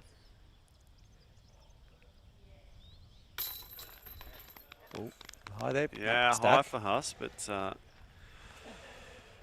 in it goes. And Gina bounced way up there. Let's finish. You can see the campground in the background there. One of our big features here at Molong is that that real sense of community that builds up with a huge number of our players camping on site. We have a big night tonight with food vans and ace runs and distance throwing competitions and all sorts of things going down. Yeah, great. I'll just run through this flyover hole 10 par 4, 150 metres, and this is an iconic one, Kev. It is. We like to use the word iconic here, don't we? Yes. Yes, yeah. Everything's iconically Molong in some way. You've got to create your own brand. Yeah, absolutely. Just about 50 metres back, you may have noticed a little concrete tee pad. Now, the traditional position, or our red public position, is only just under a 50-metre throw through the triple Mando. Yeah, we did see that yesterday. And yep. so what we've done here is taken it further back, and so that first shot, the placement of that first shot, becomes very, very important. Certainly does. And to allow you to access the right angle, because it's only just under 2.4 metre by 2.4 metre opening, so quite a bit smaller than many of the triple Mandos you see around around the traps and so the placement's really, really quite particular, but also a very common shot here, which I know Clayton Beck do to perfection yesterday, is the very low approach and deliberately used because it's a really hard packed surface. It's very dirty, yeah. Yes, very, going through the triple Mando. Yep. And yes, and just to skip through there with some speed, flare off the pad and jump through the triple Mando. But it was interesting when we had that hole in play 2022 New South Wales Open, the 50-metre version of it, the number of even our MPO players who were just laying up. Because at that stage, like the side putting panels, up to it? just putting to there and then taking their par. Oh, right. Because at that stage, the panels were only half the width of what they currently are. And so it wasn't quite as forgiving. If you did run it, there was a very strong chance, you weren't precise, you were going for a bogey. So quite a few were just laying it up, Okay. play it through, take the par, walk away. So by making that bigger, you made the risk and reward worth going for Absolutely, now. Yep. yes. Yeah, you get Because that at least first then they shot can in the right straddle spot. out Yes. and get it in, yeah. But so that was the one that was hit by the one of the many large trees. In that case, a particularly pesky acacia that came down with some force and required some significant chainsawing. And Did you make a bowl out of it? No, it was far too pesky. I'm not sure if pesky timber makes good for good wood turning. I'll have to check in with Chris on that one. Oh, that's nice little flick there. That might finish nicely. That's a good spot. Yeah. That's right at that tee pad. So that's the blue tee pad. So that's a little further back. Yep. But great landing zone. Yes, it is absolutely. It gives you a nice angle, then options in terms of approaching the triple Mando. And just for reference, the triple Mando is made out of treated pine. Yeah, I thought it was. So I had a closer look yesterday, and no sassafras were harmed in the making of this course. As Matty and I walked past it, I said, I can confirm it is treated pine, Matty.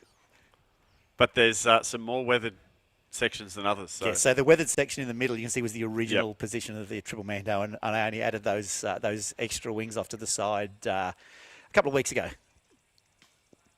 A few quick visits to Bunnings. Where's the closest Bunnings to Marlon? Orange. 40 minutes away? So half hour or so. Okay. We also have a lovely hardware store here in Marlon, but they didn't quite have the gear I needed. Yep. And so Orange is the closest town, major town, is it? It is, yeah. So Orange is around 40,000 people. So Yep. big enough to have a Bunnings and such things. That's how we judge towns these days. An Aldi and a Bunnings. I think that's the Macca's as well. Yeah, multiple Macca's. Used to be. I remember when I was younger, it used to be the way you judged how big a place was. Oh, that place is getting big. It's got its own Macca's now. Yes. Yeah. But yeah. So and the course, I've only been around the game for 3 years or something now, or it's under 3 years. Yep. How long's the course actually been around? We initially built the first 9-hole that quickly extended to a 13-hole layout 2018. And we had sort of an 18-hole version that we had for 2019 New South Wales Open. That had a couple of temporary baskets.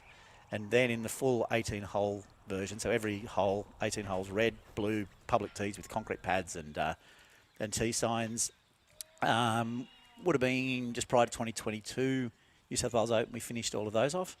and then each of them has a sneaky gold, and then we extend it out, throw things in all over the place, and make it nasty just for big events like this. Yeah, we can see a lot of work's gone in. There's a lot of tee pads being poured all over the place out there. All done by our members, and one of the things here is we're in a sort of a unique situation in that we have this amazing relationship with the golf club and with the show society who manage the campground and so on. Oh, yep, nice approach there by Gina. Lovely approach Yep, by right into Gina. the middle of the gap. And so that means that we get out, we put ideas to them for where we want holes or where we want to do things. They're generally great because we've designed it in such a way that our public course uses all these amazing tree lines that are in the rough. And so we can play disc golf concurrently with the ball golfers, and there's in the public course there's essentially no crossover. No real crossover. Yep. So it works very nicely. But all of our members are the ones who've done all the work. The golfies, the golf club members maintain and mow everything. We tend to maintain and mow all the disc golf areas. So unlike a lot of areas where you put a call into council and they come and do all the work, we do all the work here. So anything you see, anything that's mown, any trees that are trimmed, any concrete that's poured, has all been done by members of the club. And That's how continues to happen. rural towns like this survive, though, isn't it? Oh, absolutely. Everybody jumps in and has a bit of a go at it, and we've got some members who just put extraordinary amounts of work in. Both members of the golf club, the Molong Golf Club, and the disc golf club. But yes, we're very fortunate in that respect, and a lot of people who jump in and help out where they can. Yeah, and it's these events and these probably more so in a country town. Like I said, we do rely on councils a lot in the suburbs, but in the country towns or rural towns, community is so important. Yeah, and you just So look at the number of different community groups that most small towns still have. There are still CWAs, there are still golf club committees and show committees and bowling clubs, and they're all run by local people and by volunteers. Now, do you think Huss is going to go for it here? Or She looks like she's lining it up. so that's the tee pad you're talking about. It is, yes, that's a red tee pad. Oh, Oh, I think there was a bit of uncertainty in that one, I think. yeah. that's not a. Do I, don't? Oh! That's not a full commitment from us there. So there's just on the right, there's the cricket pitch I mentioned before. Okay. So this was originally a cricket field. So look at the size of some of the trees around here. So we have some, let's say, more mature members of the community, Right. who will speak about the fact that they remember as young kids watching cricket matches there, and there are some Right. enormous gum trees that are now right in the middle of what would have been the field originally. So we're talking not used probably for the last 50 to 60 years. Oh, yeah, Gina's used that ground Yeah. play very nicely. Very well done. So she'd be able to clean up for a par. Yeah, certainly. Yeah, Gina, after unfortunately her drive was cut pretty short by a tree, but she's managed to construct the rest of the hole fairly well. Yeah, nicely played by Peyton. Yep, no worries about that. It is a tricky one in terms of balancing that power on the approach, though, because we're renowned for what people refer to as the Molong skip, and when the conditions are fairly dry as they are at the moment, the size of some of the flares from some of these hard packed areas can be quite exceptional. Oh yeah, Huss has used that flare very nicely straight off the hard ground there. Yeah, I like I said, we got out for a few holes yesterday afternoon, late, Maddie and I, and I know exactly what you're talking about. You look at the landing zone sometimes and you go, oh, it's going to be all right. And then all of a sudden it just picks up about another 20 kilometres an hour of speed Yeah. from somewhere and Gone. just keeps going. Yes, yep. So yeah, I am familiar with the Molong skip. And yes, because we looked back at some of the coverage from the 2019 New South Wales Open recently. And at that stage, and I was actually talking to Kingsley about it earlier on, is because he was here photographing and doing all of his writing magic. It literally was white. We were in the middle of a drought at that stage. There was no grass at all. Oh, little short. Just a touchdown there. And there's that classic hill reaction. Yeah, it's absolutely animated folk. Yeah. Nice done, Peyton. Clean up.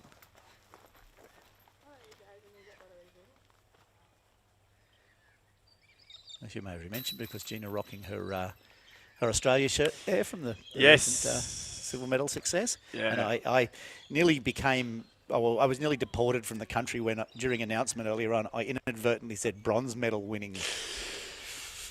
Oh, There was dear. this awkward silence, and I felt the glare of about 50 people around me. I think, how un-Australian was that? It's almost as un-Australian as not saying struth. You say something surprising.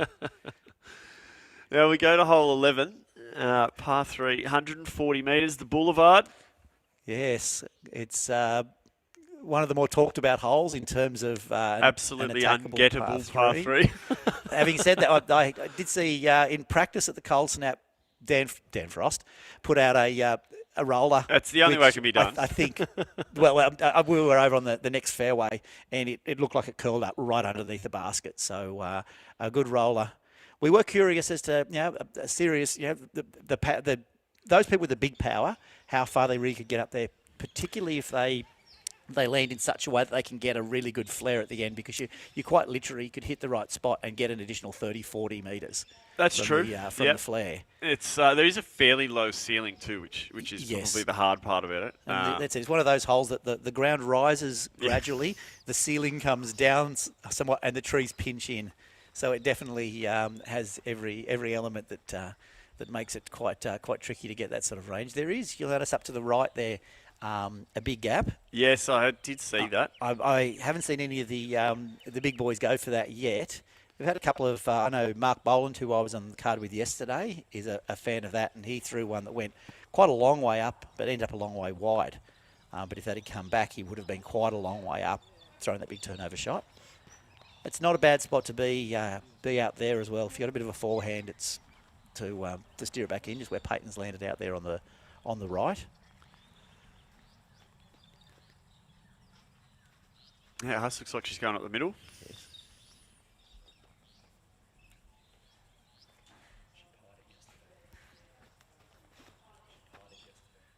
Okay, so she has picked up a par yesterday on this hole, which I think for many people would certainly feel like a birdie. So there's our red tee pad. Yeah. Seems to be a popular landing zones is around the red tee pads.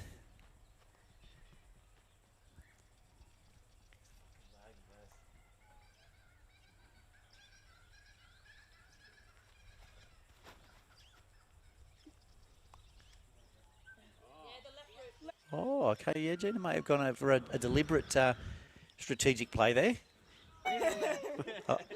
Yep. Because there is, if you do blast straight out through that way, and people with really big forehands will sometimes actually put it straight out through that gap, out into the open fairway, and then if they do bring it back far enough, they've got a relatively short forehand approach, open, but a couple of trees right near the basket, just guarding from the side, but certainly less foliage than heading straight up the middle. But it does obviously, you do lose quite a bit of distance on that initial throw heading that far off to the left. Then it really open up on your second one, I suppose. Yes, yeah. And again, it'll take a solid forehand approach to get there, but certainly a lot less in the way. Now, I made this comment yesterday to Maddie in the morning when I went for a walk up the fairway of one really early. I could smell canola. Yes. Is that actually a thing? Is that what I'm smelling, canola? We'll call it that. What is it? It may have been the chicken farm across the road. It's a much nicer story if we say it's yeah, canola. canola. The beautiful canola. Well, Yeah, actually, we're there was beautiful canola out here in Nylong. There was a header, which is just for Maddie's reference, is a big tractor. That was out there yesterday in the paddocks, chopping some stuff. Harvesting. I've been in the country long enough. Yeah. That's right. Chopping stuff. It was harvesting some sticks, and that field across the way there has had canola in it. So I don't know if they're getting rid of the husky bit that lives afterwards or that stays afterwards, but often around October, the whole fields across there are just a beautiful yellow from canola. So you may have been smelling residual canola. I'm sure it was canola. Residual canola. I'm But sure behind that canola field, there is a massive shed, which is the home of Canopolis eggs. And so if the wind is blowing in the right direction, you definitely get a distinct smell of something that's not canola. And they were actually sponsored some of our early events, hence the egg run. The whole the egg run runs down the fence line directly across from Canopolis eggs. The egg run. Big, egg sheds. Yeah, big. Is it through there? Oh, yeah, through. Eyes are from long, Yeah, we're long gonna look there. most of the way there. Yeah. That's probably, 15 or so metres out. Now we must. We're going to have to let you go after this hole, Kev, Yeah, so- because you've got a round to play. Oh, yeah, that's right, actually. Although after my efforts yesterday, it's going to be very relaxed because I am very definitely well off Let's check in. off the pace. You'll have to keep scrolling along. Should we really get your scores, Kev? Should we talk about your round yesterday? Yeah, I'll try to do so without the use of expletives. So, plus 17. I must admit, I did go out there with the expectation of about a plus 3 to plus 5. I walked away with a nice plus 17, a good dozen over where I was thinking I'd be. But So hoping to improve on that. I hope you improved by quite a few. Yes, it was one of those rounds. Started out reasonably well. Had a beautiful card yesterday. Yep. Really nice group of guys. But started out well. First 5 holes sitting, I think I was 1 over. And then it just went decidedly pear-shaped, and sometimes it's hard to get back on the right track when you. Yeah, the doubles started flowing. Yes, a couple of triples in there. You leak one, you leak two, and then you get to a Yes. point where you're like, I just don't know how I'm going to play without getting a bogey. Yes, absolutely. You do get into that bogey mindset, and holes that I would usually very comfortably par, suddenly pulling out double bogeys on those, and so I walked away at the end of the round. Hoping to never talk about it again, so thanks for bringing that up. Well, that's what we do here at PRKD Media. Yes. We draw attention to all levels of disc golf, win or lose. Yes, no, that was a distinct loss yesterday, but it does mean again I get to play on a very nice card today with. I'll just have a check of Peyton's putt here before I. Get in. Oh, that was a good bid, just a touch. Quite enough. And I have JJ from Newcastle on my card, who is always wonderful to play with, and Mark Boland, one of our relative locals here as well. Yep. So, nice couple of guys to walk around a park and throw frisbees with. Beautiful, and you can all attack the lead together. Yes, we can. I'm pretty confident we can make up the 15 strokes necessary. Well, like I always say, if you can lose them, it means they're out there. Yes, So that's a good philosophy. You can peg them back. Yeah. Oh, this is what she did That's all nice, good part. day yesterday, Huss. Yeah. She just nailed those parts, those testers. And it's amazing the number of holes here, I think, that are in that kind of range that you'll be shooting from somewhere just inside the circle, around the edge. And if you can hit those, it's always a good sign. Finish off from Peyton and say thank you for joining us. No, it's Kev. been a pleasure. Thank you so much. Offered us a huge amount of insight, and I'm sorry to the viewers, he is quite shy. So it's not easy to get him talking. I think Sharon often refers to some of my conversations on radio and so on as inane drivel, which is probably a fair assessment. Maddie and I had taken upgrade to that, so Nice. No, thank you so much. And No, thanks for being joining here. us, mate. No, I appreciate it, and thanks for all the interest and all the great stuff that you guys are doing. no, wonderful, mate. Okay, and have a great time here in Molo. Good luck today. Thanks, mate. Thank you. So hole 12, we move on to now par 4, 200 metres. Two distinct ways to go, and often hard to make up your mind, which leaves you in some sort of dilemma usually, Matty. Banjo's dilemma, welcome back. Thanks, Chase. It's good to be back. God, Kev, what a bundle of joy that Oh, man yes, is. brilliant. Glad we brought him on because we both learnt a lot.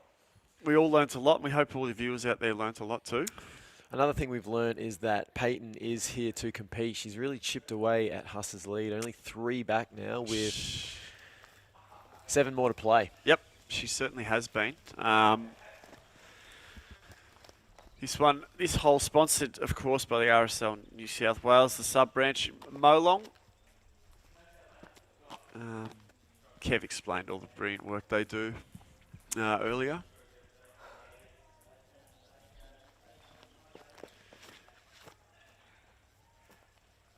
So 2 shots, you said the difference is? Yeah, wow.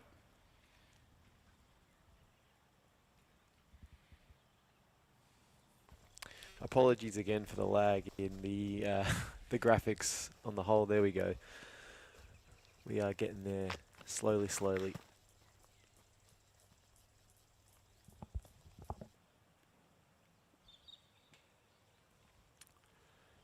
Yeah, that's that nice and wide that we discovered yesterday when playing this, Matty.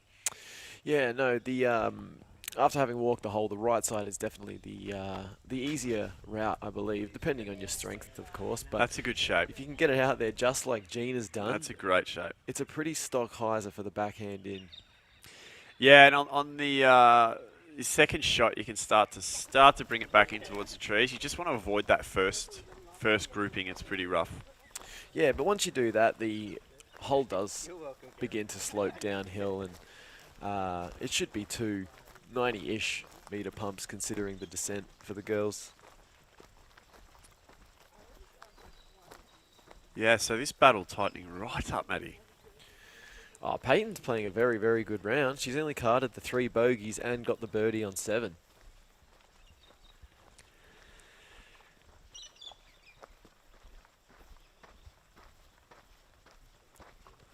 Yeah, 2 over so far.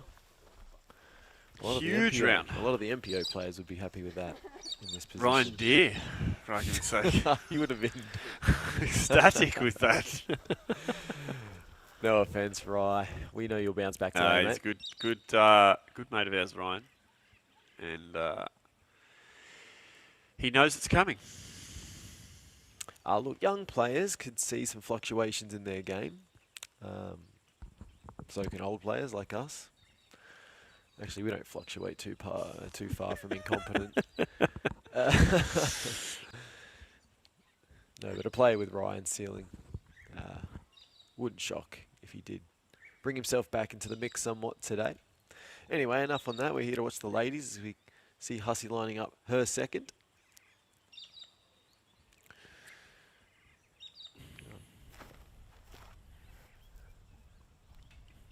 She gets it wide enough. Does she beat that last? Oh, there's a look handy at that. That's the Mo-Long skip. That is the Mo-Long skip that Kev alluded to earlier. And that's a putt. And that's a putt that Huss has been making. So, birdie opportunity for Huss. And sort of needs one just to ward off Peyton's advances here at this point as we see Gina gets that one out. Similar. That's coming back in. Really good. Long off, but another putt. Puts the pressure on Peyton to match that. The girls, both Gina and Claire, on the dance floor.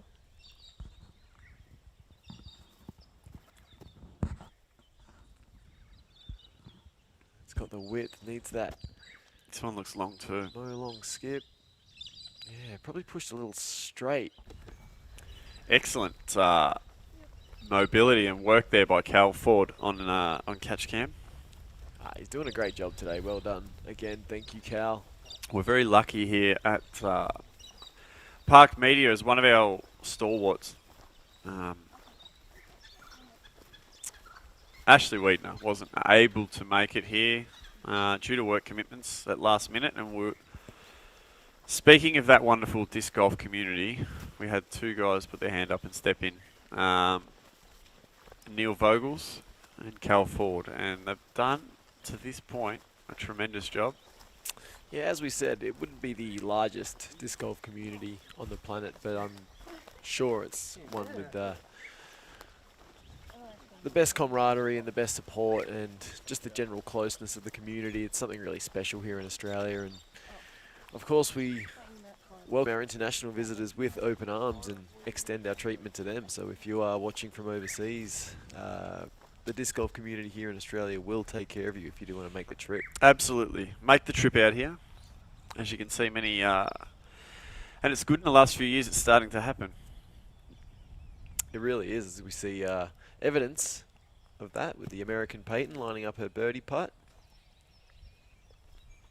Yeah, just a little long on that one. Just outside of her, let's say, automatic range. And Huss a chance to bring it back to a 3-stroke lead.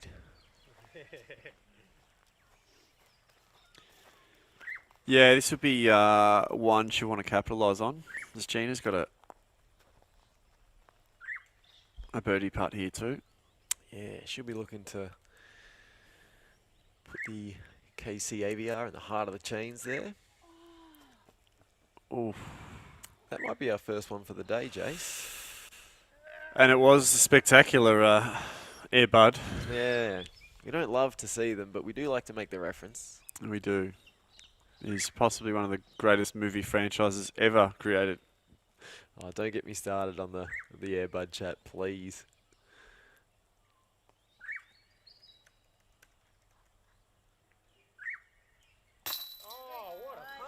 Makes the comebacker and looks confused as to why didn't I just do that the first time around. But the big smile on her face. So, yeah, solid par there from Gina.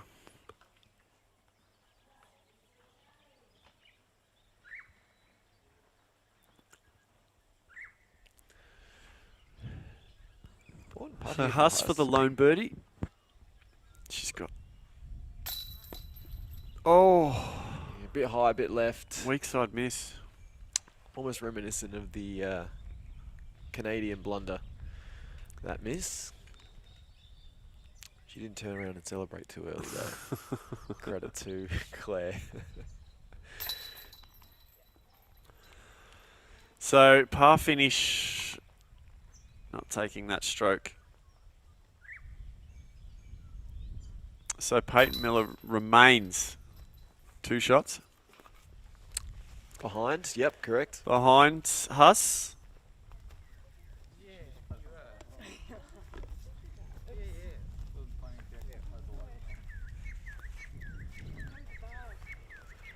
As we move on to hole 13, now par 3, 110 metres.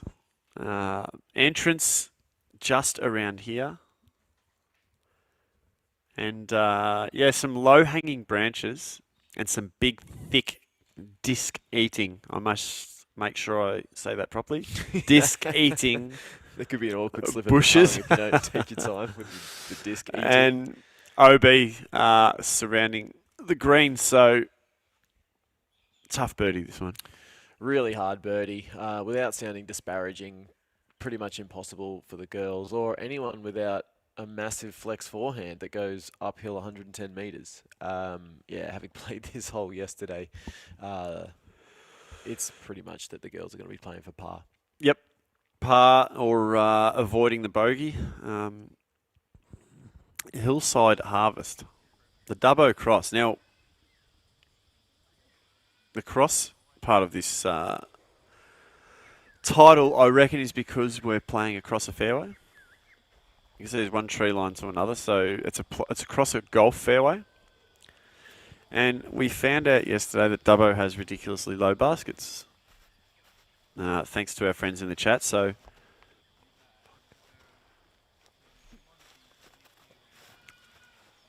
that is the reason for it being called the Dubbo Cross. As long as she's not too close to the bushes there, that should be a fine little chip forehand around for her par.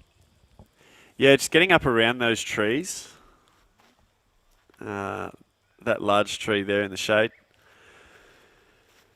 is the best landing spot. Yeah, you kind of want to push through that initial gap and then have it fade left so you're not bringing those right side bushes into play. There's no real danger on the course. There is an OB just to the right of the basket, but it shouldn't come into play with the approach if the girls get into a suitable enough position. We see Cal taking full duties there for Gina's shot. Oh, that's a great shot by Gina. That was. And catch cam Cal She's caught pushed all the all way of it. through. I know you like alliteration. Catch Cam Cal caught the completion of that catapult. There you go. You got there. You got there. Now, all the girls in pretty decent position to par what is an unbirdieable hole here. But the Hillside Harvest. Could go a lot of fruit right about now, Matty. Yeah, we haven't consumed many nutrients If any. so if any. far this trip. I think our first meal was McDonald's, followed by a schnitzel at the pub. Yeah, it's It'd be long overdue to have a big bowl of fruit, stone fruit, grapes, cherries, Some of those famous cherries that the region is known for. pears. What about pears? You like a pear? I'll be honest, I don't really eat much fruit. The only fruit that I do eat on a daily basis is blueberries. Blueberries. High in antioxidants, fight those free radicals. It's a superfood. It is a superfood. Peyton unfortunately catches that one low-hanging limb, takes a lot of steam, and yeah, took the steam out of her too. She's disappointed with that one. She'll have a sizable putt to make par as Huss steps up to her shot. I'm predicting a little forehand flick. It's going to look like a an Annie Flex.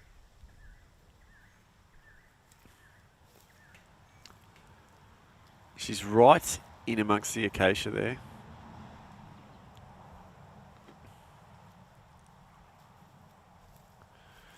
As we mentioned yesterday, acacia is a Pesky bit of local flora in Australia and quite dangerous. that was the locust. Just the name The Locust makes me want to try that frisbee. It's a very cool name for a disc. That should get a nice par. If I threw The Locust, it would just probably plague my card with bogeys, let's be honest. I'm too familiar with the AGL lineup. Left a little bit of disc golf in that one. Gina. This team Heiserflow is extremely well represented on this. I feel like every time we're walking between a shot, the Heiser Flight commercial, they do well to have the big branding on the back, don't they? They do. Prime location. And Discraft Underground member, Peyton, we didn't mention that yesterday. Yeah, Underground Discraft. What do you know about that? I know it's the same team that Blake plays on, and it's basically a team of mostly younger and up-and-coming players who are showing potential for perhaps the elite team on Discraft there one day. Now, important putt here for Peyton. We're going to assume that Huss is going to take par, so this is a bit of a tourniquet for her. Oh. Yeah, she's going to card the unlikely double. Just needed to take her time a little bit there, I think, Peyton. She rushed over. When you've got to double up with the putting, sometimes you feel like you're holding your card mates up. Yeah, I'm no stranger to that feeling. Yeah, nice par there for Gina. Shows the basket a bit of love there.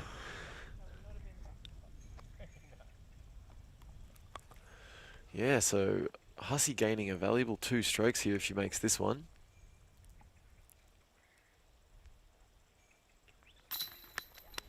And never in doubt.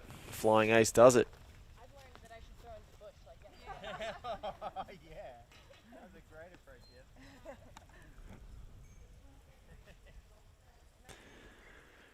And we'll catch you after this commercial break.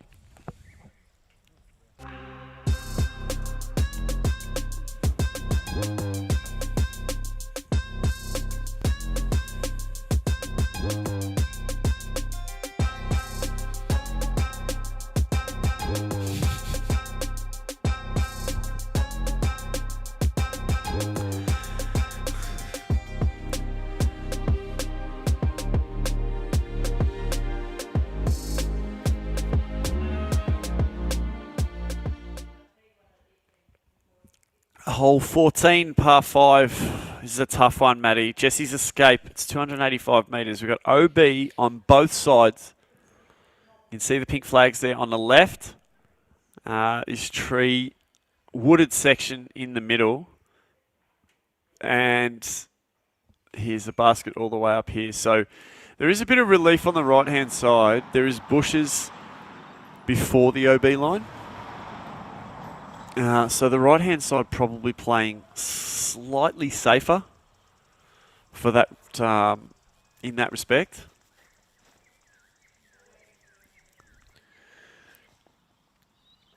And Huss definitely staying up that right-hand side. It's a long hole though, Matty, isn't it? Yeah, this 285 one. Yeah, metres. this one beat the girls up a bit yesterday with Claire getting a bogey and then Gina and Peyton carding the doubles. Let's see if the girls can improve on those efforts today. Conservative play there from Gina, staying away from the left side OB, but she's got a nice landing there and a lot of room to work. Gosh, Peyton does play rather quickly. She does, Whew. but gee, she rips the disc. That is an incredible shot. That was a boost. That's about as best you can do if you're looking to par this one, which, That's gone a long way. considering the distance of the hole and the danger that is ever present on the left, yeah, par's a fantastic score for the girls on this one. Do we need to go there again? Whole sponsor Pertec, thank you very much. Yeah, I was waiting for Cliff on this one, but yeah, of course, famous for fluid transfer solutions. And I bet they didn't think at the start of this weekend that their fluid transfer solutions logo or motto would get so much of a run in the disc golf community, but it did. Look, you know, if you're going to, well, we hope by now that sponsors know if they do reach out to events like this and we are doing live coverage that they're going to get their money's worth in terms of mentions, because we love our sponsors. We need our sponsors, Matty, and they're very important to us. But Jesse's Escape. Should ask Kev about this. Yeah, formerly known as the Egg Run. Oh, Don't do it. oh.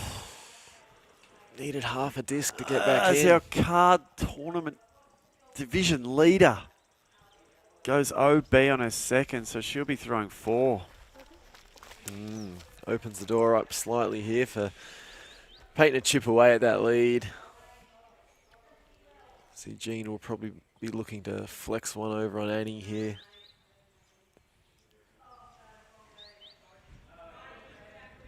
Needs to hold that turn. Oh, another one. That's found OB as well, yeah. Decent progress, but yeah, Yeah, we'll take the the OB second stroke shot bringing him unstuck. Disappointing. there. Yeah, a little bit.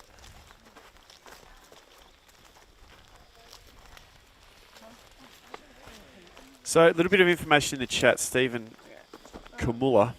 Discraft Underground consists of all levels of players from up and corners, as you mentioned, to players good at promotions or running tournaments and being great examples, etc.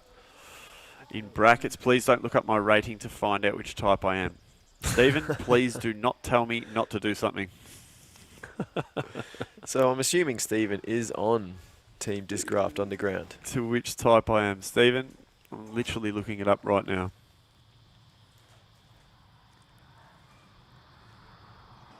So, Peyton to be the only one on the card not to throw OB for a second shot here, hopefully. Commits to her second.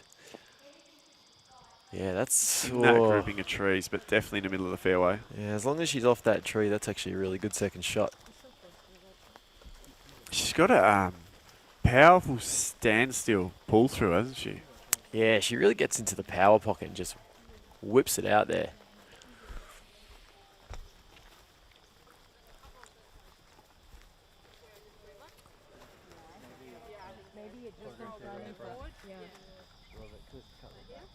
Yeah, I think so. So Huss will be first from OB, like we said before, throwing 4 from here. And Peyton's about 60 metres further up and inbound, so could be a decent swing or that 2 shots back even on this hole that she just grabbed off her. Yeah, there's still a lot of hole to be played here for Huss, so yeah, Peyton will be looking to capitalise on any more mistakes because they can be made.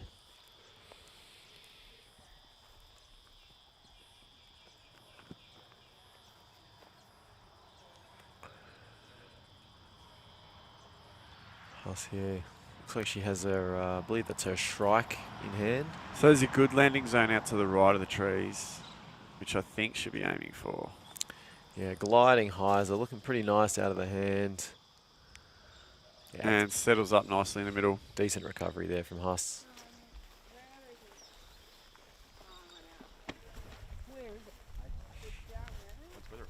I think it flexed back in. My good friend Alan Brunsting coming to get a front row seat here in the commentary booth while he tucks into what looks to be some sort of breakfast bun. Big supporter of ours, Alan Brunsting. And we're a big supporter of his. I do not miss an episode of The Throwlers. Never. May as well shout out Chris while we're here. Unfortunately, he can't be. I'm sure he's tuning in, though. Well, I hope so. Oh, you'd think he would be. He is a man that does watch the live updates of a social day on Disc Golf Metrics, so I'd be a Well, little one he's not playing in. I'd be a little upset. Yeah, one he's not playing in. I'd be a little upset if he wasn't. That's tuned about in as tragic today. as it gets from a disc golf point of view, isn't it? He's just a man who loves his stats. Yeah, we check in on that.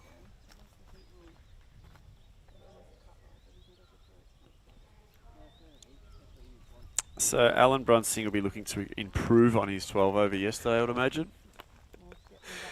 He's sitting in T24th, which I'm not sure if that's where he was aiming for to attack on day 2, but probably a little lower than he'd imagined. That looks bad out of the hand. I'm not sure that came back inside. She may have progressed only maybe a mere. Is that 5 OB to again? Yeah, that might. Yeah. Yeah, that's brutal. She'll be And throwing she's- 6 from there. So she's thrown straight out.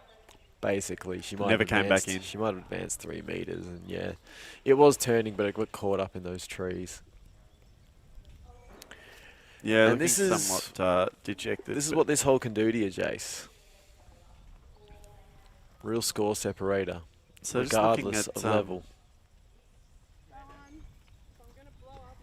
Yep, she's needs the same disc.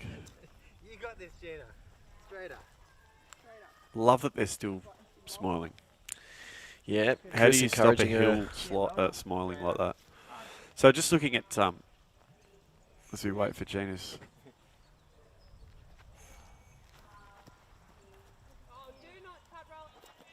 Sit. Don't you dare. And that's gone, that one. Yeah, so she's cut rolled back OB again. Yeah, just looking at Alan's round, and it didn't look like there was a whole lot of pain there. Looked like most of the pain was distributed in the first 2 holes. I can't see many birdies from where I'm there's- sitting. Yeah, there's no. Yeah. Well, there's no green. I am colourblind, so Um, thanks for the confirmation, Jace. Yeah, it could have been if you were printing it on a printer onto A4. You could use grayscale. Put it that way. No need for the colour ink cartridge on this one. And Peyton is forced to the step out forehand there, but she gets so much Oh, torque whip. from the standstill positions, forehand and backhand, and she's up there for 3. And you can see the basket on the right. Very good chance to card an unlikely par. Yes. Par playing as birdie. That's a pretty, For sure, a very handy par on a hole like that. So Especially with Huss already, I think Huss is about to throw her 5th. correct. So there could be a 2-stroke swing here. So yeah, just getting back to Alan's round again because we don't want to glaze over it. Really deep dive. 6 shots, half of the shots over in the first 15% of his round. So he did well after that. He recovered well, and we wish him all the best today. Yeah, he clearly likes that back 9 better. Knows where he needs to improve though, and he's a man who dedicates himself to his craft. So I'm predicting a bounce back. He does. That's a great shot from Huss, going a little far of the basket. And is that in bounds? I'm very sorry. Oh, this hole is eating people. Oh, I did forget about the out of bounds long. Oh, wow. What you said about my Yes! And Peyton clapping in Huss's direction there. But, I'm sure it was. the card vibes have been unbelievable. I'm sure it was of a jovial nature. They're all in a good spot. But let's be honest, she's probably applauding silently on the inside. I don't because think they'd be aware that that's OB. I'd like to think they were after having played the round yesterday and probably a practice round before that. This is the FPO division, Jace. They're paying a little more attention than we are.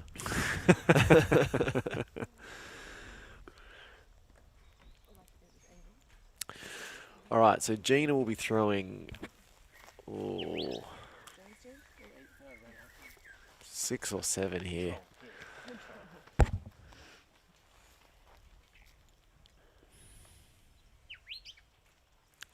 Not a lot of flies on her back. One thing I noticed walking the course with you yesterday, you were covered in them. I was. Yeah. Right. Yeah, I couldn't be bothered telling you or helping you remove Well, them, in but my defence, I only had a quick shower yesterday morning, so none of that had anything to do with it. I had a prop one today, so look out for less flies today. Nah, we saw Thomas having troubles with the flies yesterday, and it's no joke in this part of the country, especially when the weather is the way it is. Yeah, they're incessant is the word I'd use for it. Incessant's a good word for them. A little bit of positive self-talk there for Peyton. So this is Peyton's fourth. This is Peyton's fourth. She's prime position to par here if she gets up and down. A little skinny, but she didn't want to mess with that long OB, and knows she's already going to gain 2, probably 3 strokes on Huss. It could so be a number of... if she can can that putt, yeah, she'll be really eating into that lead.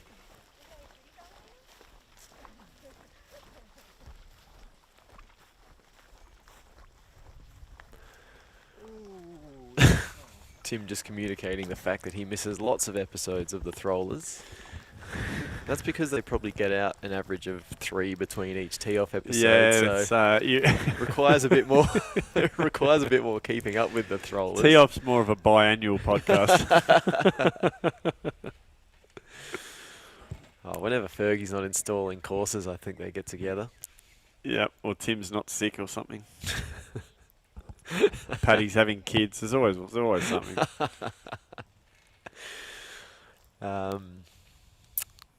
Yes, no. Those 3 boys do have a life outside of disc golf as Peyton lines up her par putt here.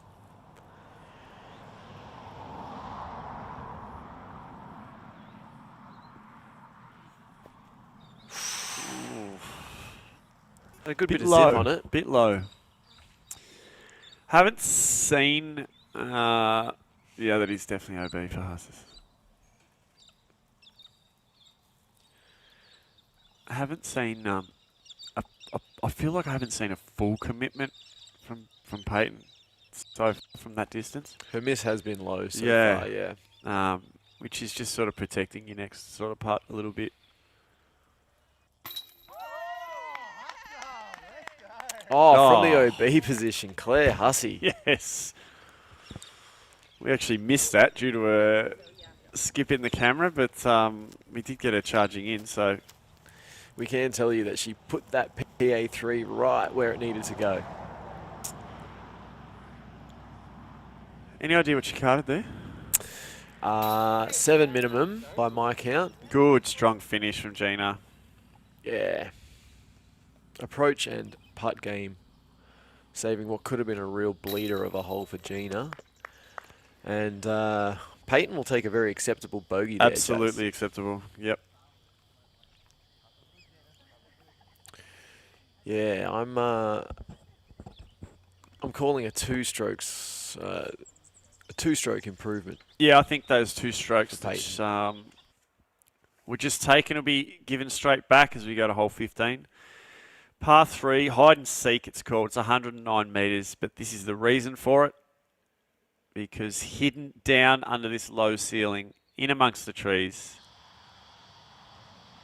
is the basket. Yeah, Big Arms might try to access with a big Sky Highs are coming in right to left, but I think the ladies' preferred play here will be up the guts, Really just trying to poke it into that sphincter of, Yeah, of a gap.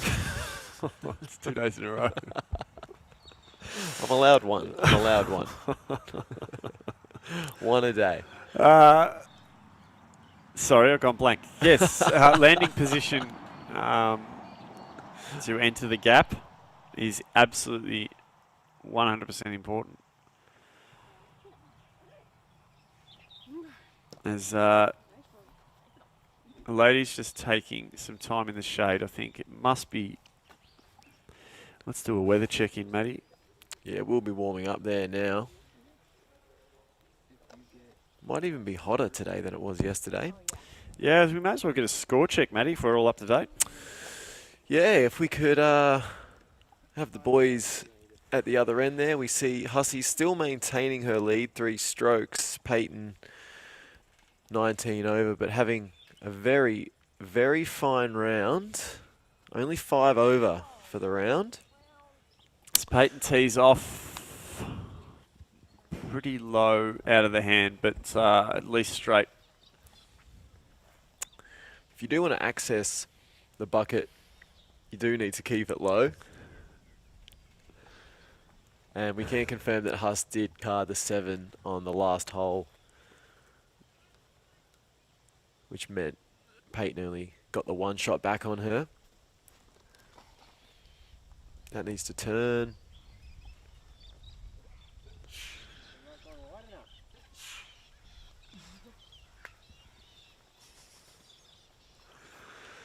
Yeah, a little left. Hopefully she's got an angle there to approach.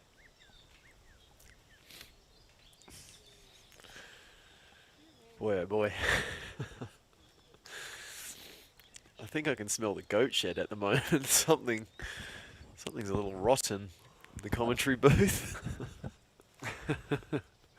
For a change, it's not Matty. That's a lovely shape from Gina. Oh, That'll yes. go all the way down to the entrance. Giving herself a putt there. CTP for Gina. The Molong RSL, Jace. We didn't get a chance to go last night. We decided to sort of soak up the almost festival atmosphere of the camping grounds here at Molong Golf Club. But we do need to shout out their sponsorship and their contribution to the event. Absolutely, the Molong RSL. I get down there for a meal or maybe a steak, Matty. I'm jonesing for a steak, a bit of red meat, some iron. How good would that be? Probably a side of veggies too, just based on our diet in the last 48 hours. And based on some of the smells that are coming through the commentary booth.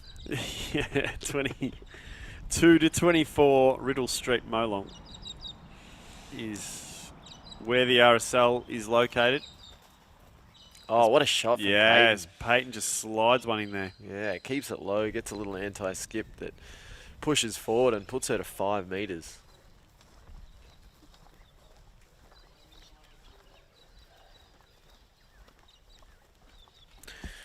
All right, Hussey might have a more difficult shot than we anticipate if she hasn't gone far enough forward here. We'll have to see what her entrance looks like. Okay, so she's missed that by a long way. That's her disc there. And is there a side entrance? Yeah. Looks like it. Right, to a point, to an extent. I think it's right behind that tree, so she's going to have to try and get a little bit of angle out of it. Yeah, a little forehand flick with the AGL Beach here. I've never heard of that one. The disc, the Beach, spelt with 2 E's. The beach, is it? Mm. Like the timber. You're telling the story here.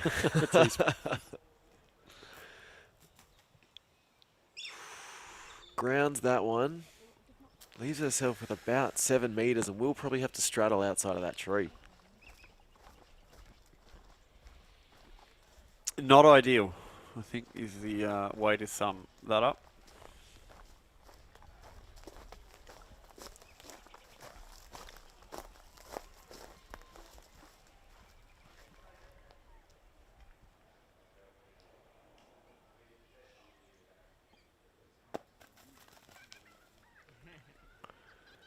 Gina just slides it up there. She'll card a very handy par.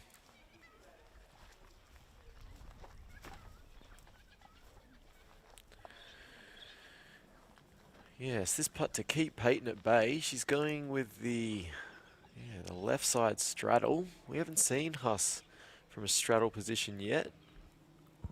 Haven't really seen her putting out of danger at all. Though she's definitely been the strongest putter so far in the division.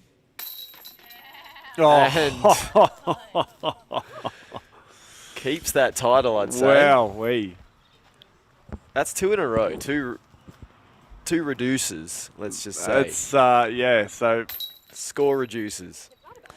Peyton Miller probably wondering what she's got to do here, but She's got to get birdies. yeah, and Huss isn't If going Huss is gonna to keep putting hand like her that. any, is she? And they're not easy to come by on the course, Absolutely not. especially with Huss. Short game, really. Oh, that's really where firing it's at the moment. that's where she's making it hard. Those, as we like to talk about, 6 or 7 meteries, Matty. They're the ones you got to make.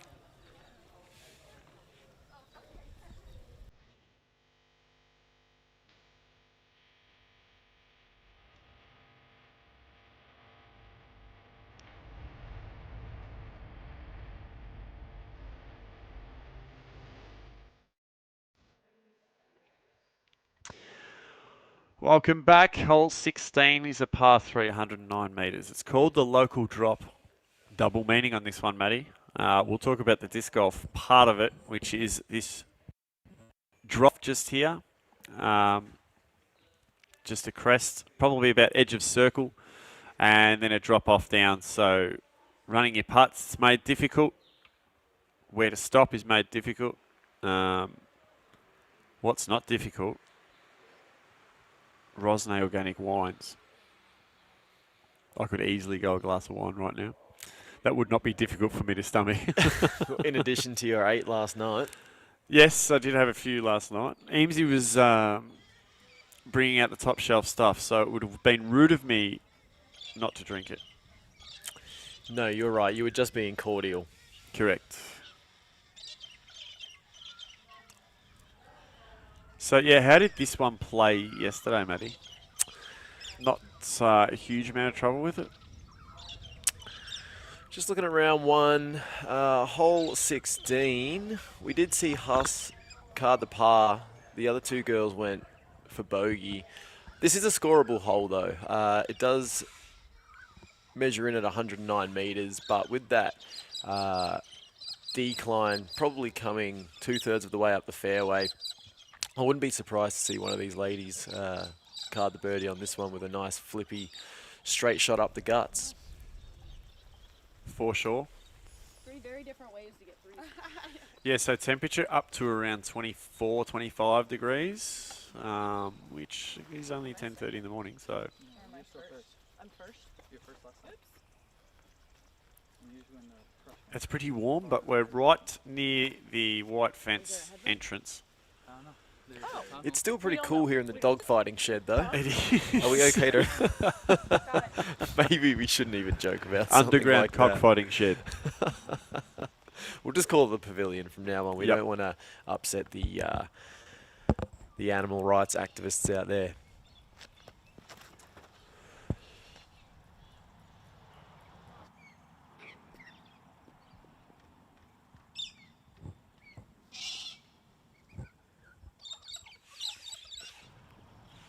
Yeah, fading out a little early there, Peyton. She'll have a downhill putt for her birdie if she wants to take it.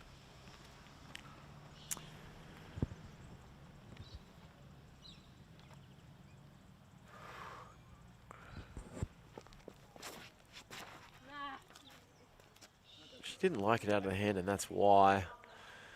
Turning a little early and catching the low-hanging brush there.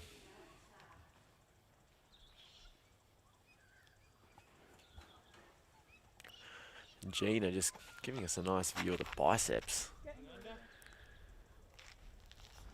Taking an early tree.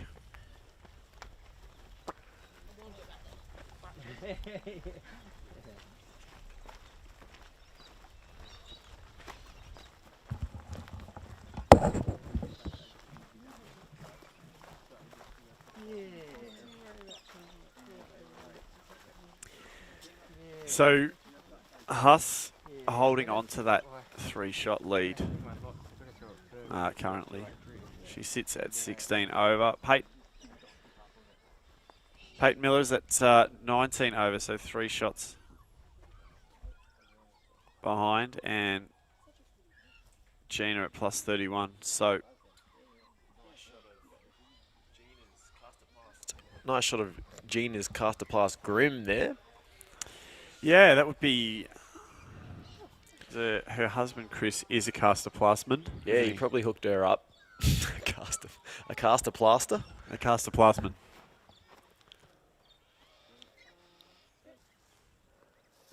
Ooh. Sit, and there's that drop off we talk about. Yeah, it comes up quick. That one was juiced That from was. Gina. Yeah, I don't know different. Worst caddy ever.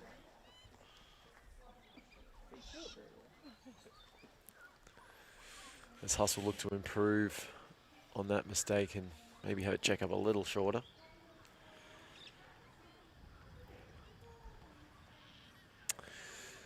No, I believe the Rosenay organic wines are part of the prizes for the event. Now I'm spewing, I'm not playing. What a way to cap off a win. Cracking a bottle of Rosenay. There's that Molong skip.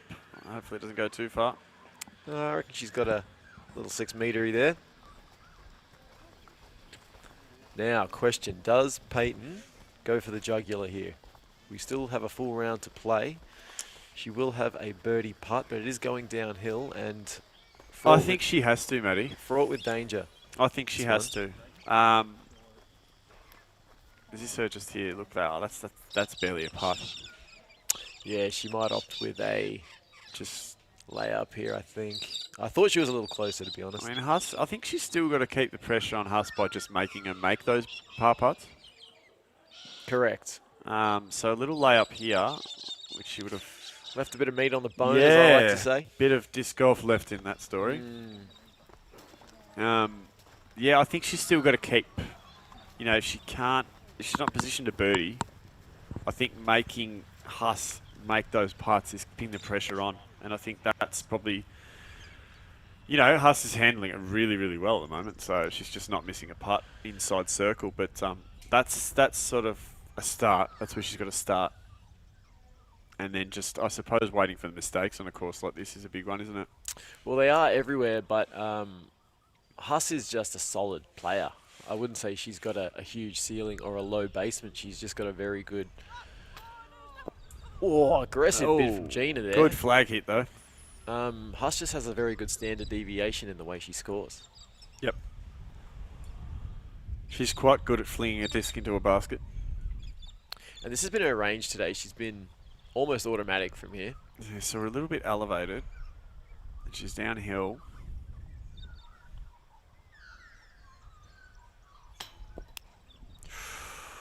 And you call that the elevation indifference, do you? I call that the commentator's curse, Chase. Apologies there to Huss. So, this to put the pressure on. Oh, another low miss. Just bops out. Yep. So, no change to the scorecard there. No, Claire will hold on to her 3-stroke lead.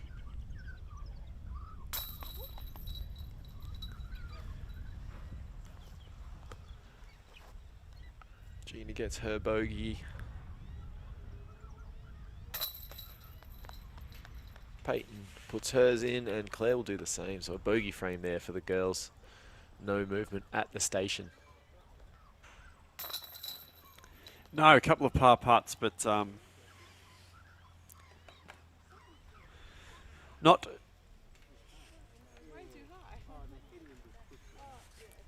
dropping there, unfortunately. As we roll along here, Jace, hole 17, it is a par 4, 197 metres, windmill glade, as we go past the windmill into this open glade. Dealer's choice, just trying to get out of that initial gap, and then once you're amongst the glade itself, it really just becomes a matter of navigating the gradients of the fairway and approaching safely to a pretty dicey green, Jace. Yeah, so this is the Windmill Hole, the Windmill Glade. It's an iconic hole. The first shot's fairly important, getting out of the gap. But yeah, how did we go yesterday on this? Look, the girls approached this hole knowing how difficult it is for a par 4, and Claire did wonderfully to par it. Yep. With Gina and Peyton carting the bogeys. So they played it pretty well.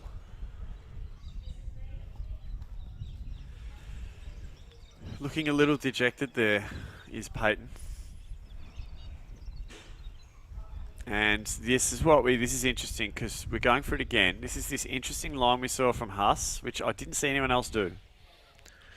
But straight, sort of almost sky hyzering over the trees and out to the right.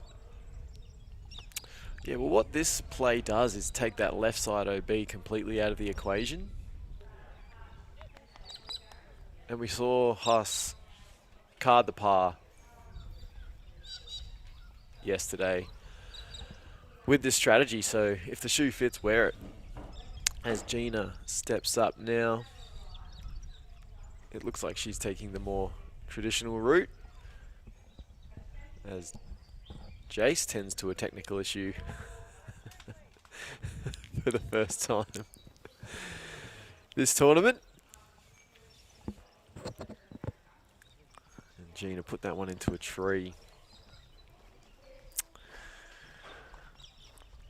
RES or Res, whole sponsors here at hole 17. Power for good is their motto. And power is something that will be required if the girls are going to minimise the damage on what's quite a long hole.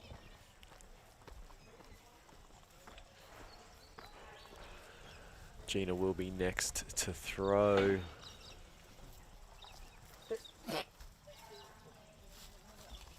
Oh, my bad. That's Peyton hiding amongst the trees.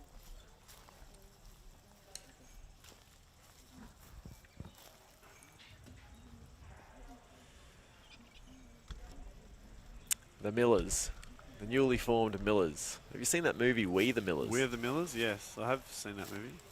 It's quite funny. It's quite a hoot. Quite a hoot? Yep. What did you rate it out of 5 upon viewing? As a comedy, probably a 3. That's good. That's 3 solid. spuds, I'd give it. 3 out of 5 spuds. 3 out of 5 spuds. 3 out of 5 6 meteries. About your hit rate. It's about my hit right, yeah. What is the premise in We the Millers again? It's like a ragtag family. It's a quick money make quick scheme about transporting illicit substances back over the border, pretending to be a happy family. Okay. See, Really just a collection of misfits. dodgy misfits. Yep. Bit of hovercraft That's action. a nice low burner from Gina. Yeah, she's recovered there well with her second shot. Then We're the Millers. Geez, you've got some questions about this movie. Jennifer Aniston. Jennifer Aniston plays Jason the fake Sudeikis. mum. Jason Sudeikis plays the fake dad. I couldn't tell you who played the kids, but Ed Helms it's an all-star is cast. the isn't bad guy in it, or as I like to call him, Chris Hart. it? Chris Hart, the furthest thing from an antagonist, though. One of the nicest men in Australian disc golf. So, yeah, as we try and keep an eye on Huss playing up the right-hand side of that fairway, this could be the reason why. If you look where, if we just check out what Peyton Miller's trying to play out of here, Huss just steering clear of all of that.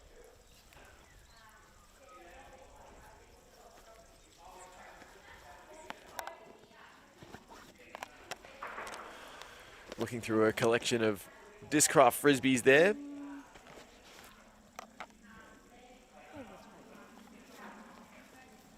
I did have the honour of meeting Peyton for the first time face-to-face this morning, and she was kind enough to send through the discs she mostly throws on this course. Big fan of all the classics, of course. Your Raptors, your Lunas, your Zones. Missy Gannon, Captain Thrasher. And even our friend Andrew Fish inspired Meteor. I know Mr. Fish likes to throw the Meteor. Yeah, I used to throw a Meteor. I can't say I've thrown a lot of Discraft in my time, as Peyton is buried in the local floor here, and it looks like she just has to putt out Tim Bowen style. Oh, wow, Tim Bowen style. Yeah, putting out of the trees was made famous by Tim Bowen a year ago, as he did it twice Take 7 On one hole, on one hole. Yep. And he would be rapt that we're bringing that up. within the span of about 20 metres. Some of my favourite disc golf footage that I've ever seen. Yeah, we do like to revisit the hole 3 backup from the 2023 Poimina Championships.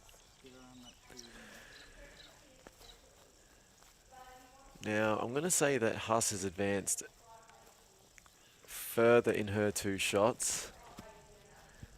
Peyton's throwing 4 here after having to pitch out of a tumultuous. It's a decent that's shot, though, isn't it? It's not the right word. That was a good recovery shot, you're right. I didn't really visualize that. I just thought you were going to go straight to inside the business right here. I was trying to get over here, Yeah. but I just don't have the where the branch was for my arm. I just couldn't get that. I don't have the. Only the 5. Yeah, that's all right.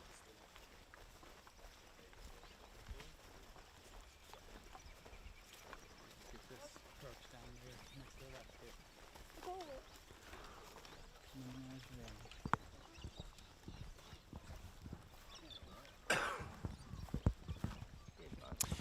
So, yeah, RES, Power for Good. Huge sponsors of this windmill hole, because what they do, Matty, is they make big windmills.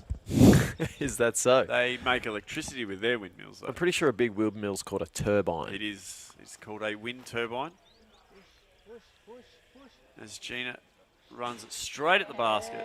Lovely upshot in the bullseye she is. Yeah, navigates that dangerous green to perfection there, does Gina. The basket essentially sits on a peninsula surrounded by OB, left, long, and right. Or left, long, and going right, I should say.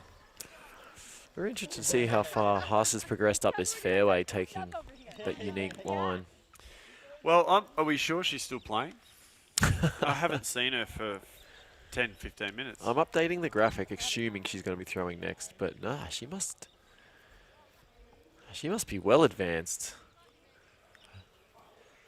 Good luck, camera guy. And this is turning into a damaging hole for Peyton. There's Haas all the way out on her lonesome. Does she even know where she is? She's lost, it seems. Looks like she's just walking in a paddock, doesn't it? Now, I'm sure we haven't missed a shot from Claire, so this should be her 3rd. It doesn't look like she's on a disc golf there, does it? Looks like she's just working the land. Oh, and some more special treatment, undeserved. Thanks, ladies. Thank you so much. Some chilled water to wash down the coffee and the tea. What a treat. Spoiled once again.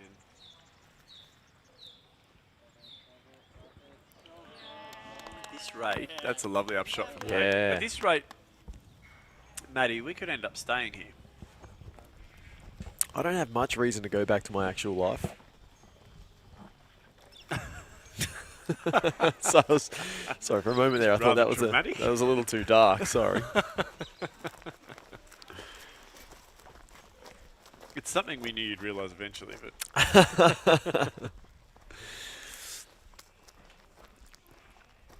As Huss has made fantastic progress, really, with her 3 shots. yeah, and a lot safer way to attack the green, I feel. The basket. Look at those OB flags. They're right there. Now there is some jeopardy if she chooses to give this a full run with the OB pretty tight behind the basket here. I don't think she needs to, considering the score that Peyton will probably card on this hole. Yeah, she just wanted to get it out there. She'll take a bogey, that's fine.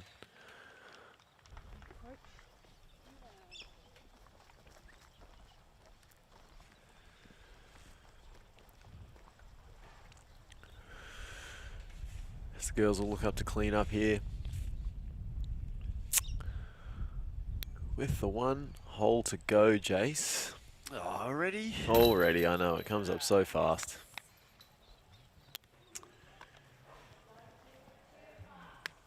Good putt and a high five from husband Chili. Putt to finish from Peyton and bogey from Huss. So, yeah, still that 3-shot deficit, is it, Matty? I believe Huss would have extended early there. Peyton not having a great hole, but we'll wait till the scores update, as I lost a bit of count there. Yeah, so as you mentioned, unfortunately,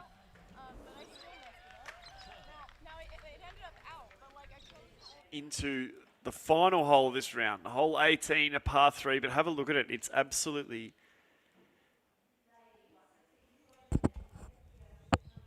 sensational look down the long road. So that's the entrance to this course. On to this, what looks like was it 1/6 of a cheesecake? I think I described it as 1/6 of a cheesecake. Yes, you seem to think it was more pizza-like in form.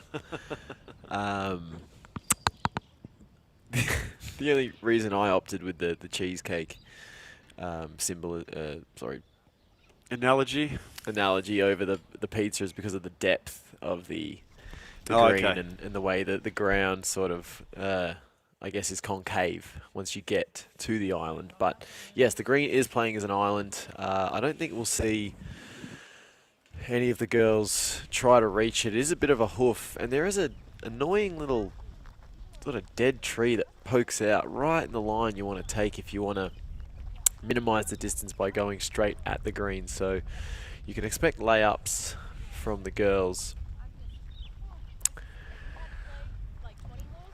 as they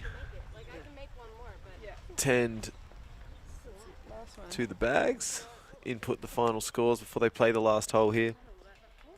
You know, we could skip that one too if you want. I don't think Jane wants. Oh yeah, excuse me. So sorry. So sorry. Peyton got a 6. it's a fun one, Maddie, but And a 5. And a 4 for me. it is quite a boost, Hey, look at quite a that juice to 4. get there. I wasn't even paying attention. I'm so sorry. That's okay. That's okay. Even going through the middle. Virtual fist bump? Yes. Boom. Real fist Nice bump? round. Real fist bump. Way to Well done. See you again tomorrow. See you again. Yeah. We'll do it all again. Did the cameraman want a fist bump? He nodded. Kyle getting in on the festivities there. He enjoys it, Kyle. Oh, lives for disc golf media coverage. It's Gina's first cab off the rank.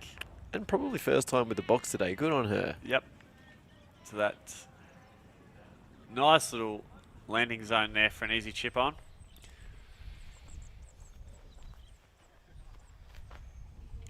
Yeah, so Huss did extend her lead on that last hole, pushing it out to 4 strokes. And you can't really tell here on camera, but that dead tree on the left, Oh, it's in the worst spot.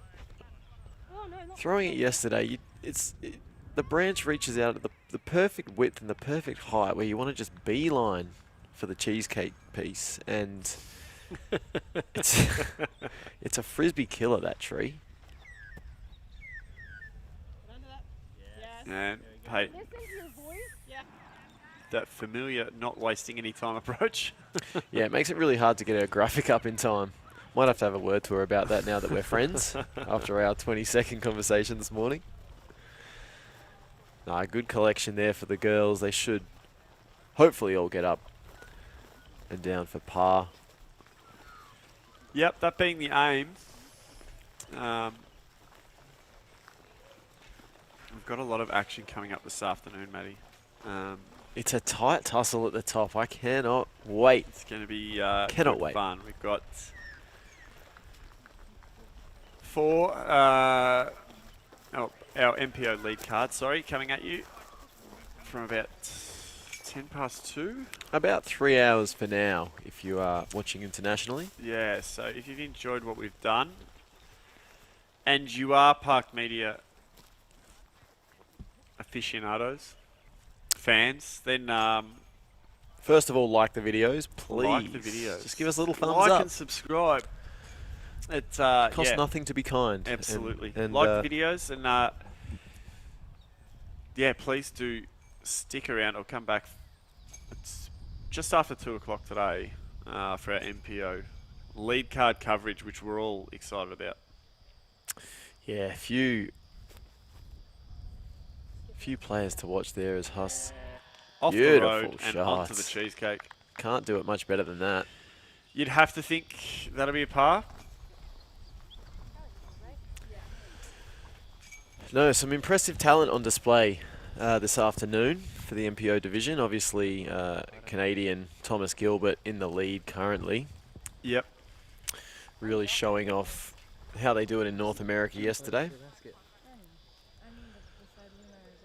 A couple of locals, young guys, Dave Perry and Blake Dave Houston. Perry, Blake Houston.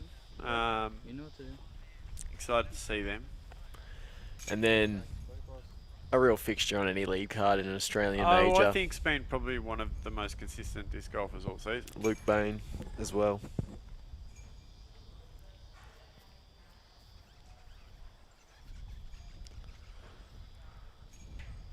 Oh, she really rates her jump putt, eh? She takes them from distance. Full body commitment there. Oh, Look at that's that. why. I'll ask her Nice how she putt. does that.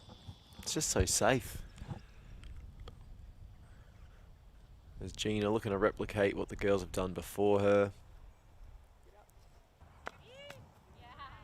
All sort of using the road to skip on into Yeah, the cheesecake so we'll have there. a fairly no pain finish, I suppose you say, to this round. No one really taking any pain on that hole. No, there's not a lot of pain to be had if you opt for the layup.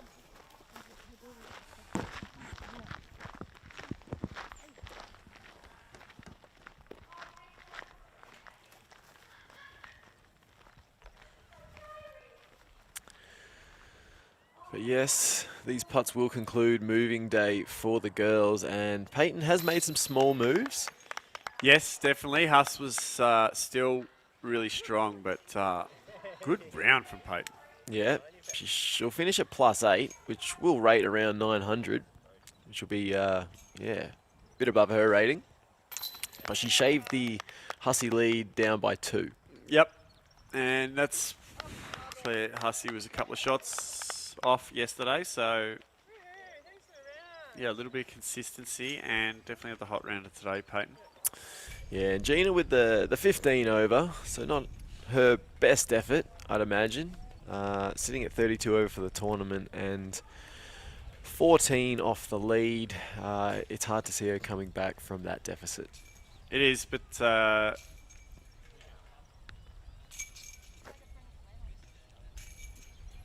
you can absolutely guarantee that she'll be out there and throwing some absolute darts, as she has been all day. Yeah, there's our standings there, and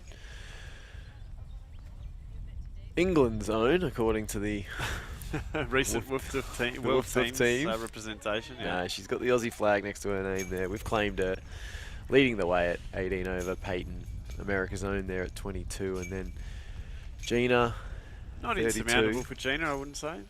I feel like she's got a lot of improvement to do, and can definitely make those improvements. But all I know is that I'm looking forward to a third and final day. Just that competition's closed up a little bit. and it's going to be an exciting finish to this 2024 Australian Disc Golf Championships. And we'll be back here at just after 2. Matty, I'm excited about the MPO. Already looking forward to it, Jace. Already looking forward to it. About 3 hours from now, guys, the boys will tee off. Yep. And we'll be here covering it for Park Media, of course. Absolutely. So thank you once again, Park Media fans, for joining us. Thank you for being a part of it. Thank you for your comments in the chat.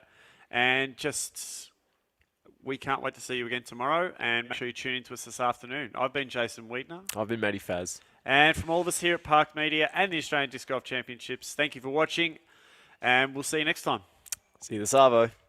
Welcome, player. Commencing disc selection. Choose your driver. The Kotari. Choose your approach.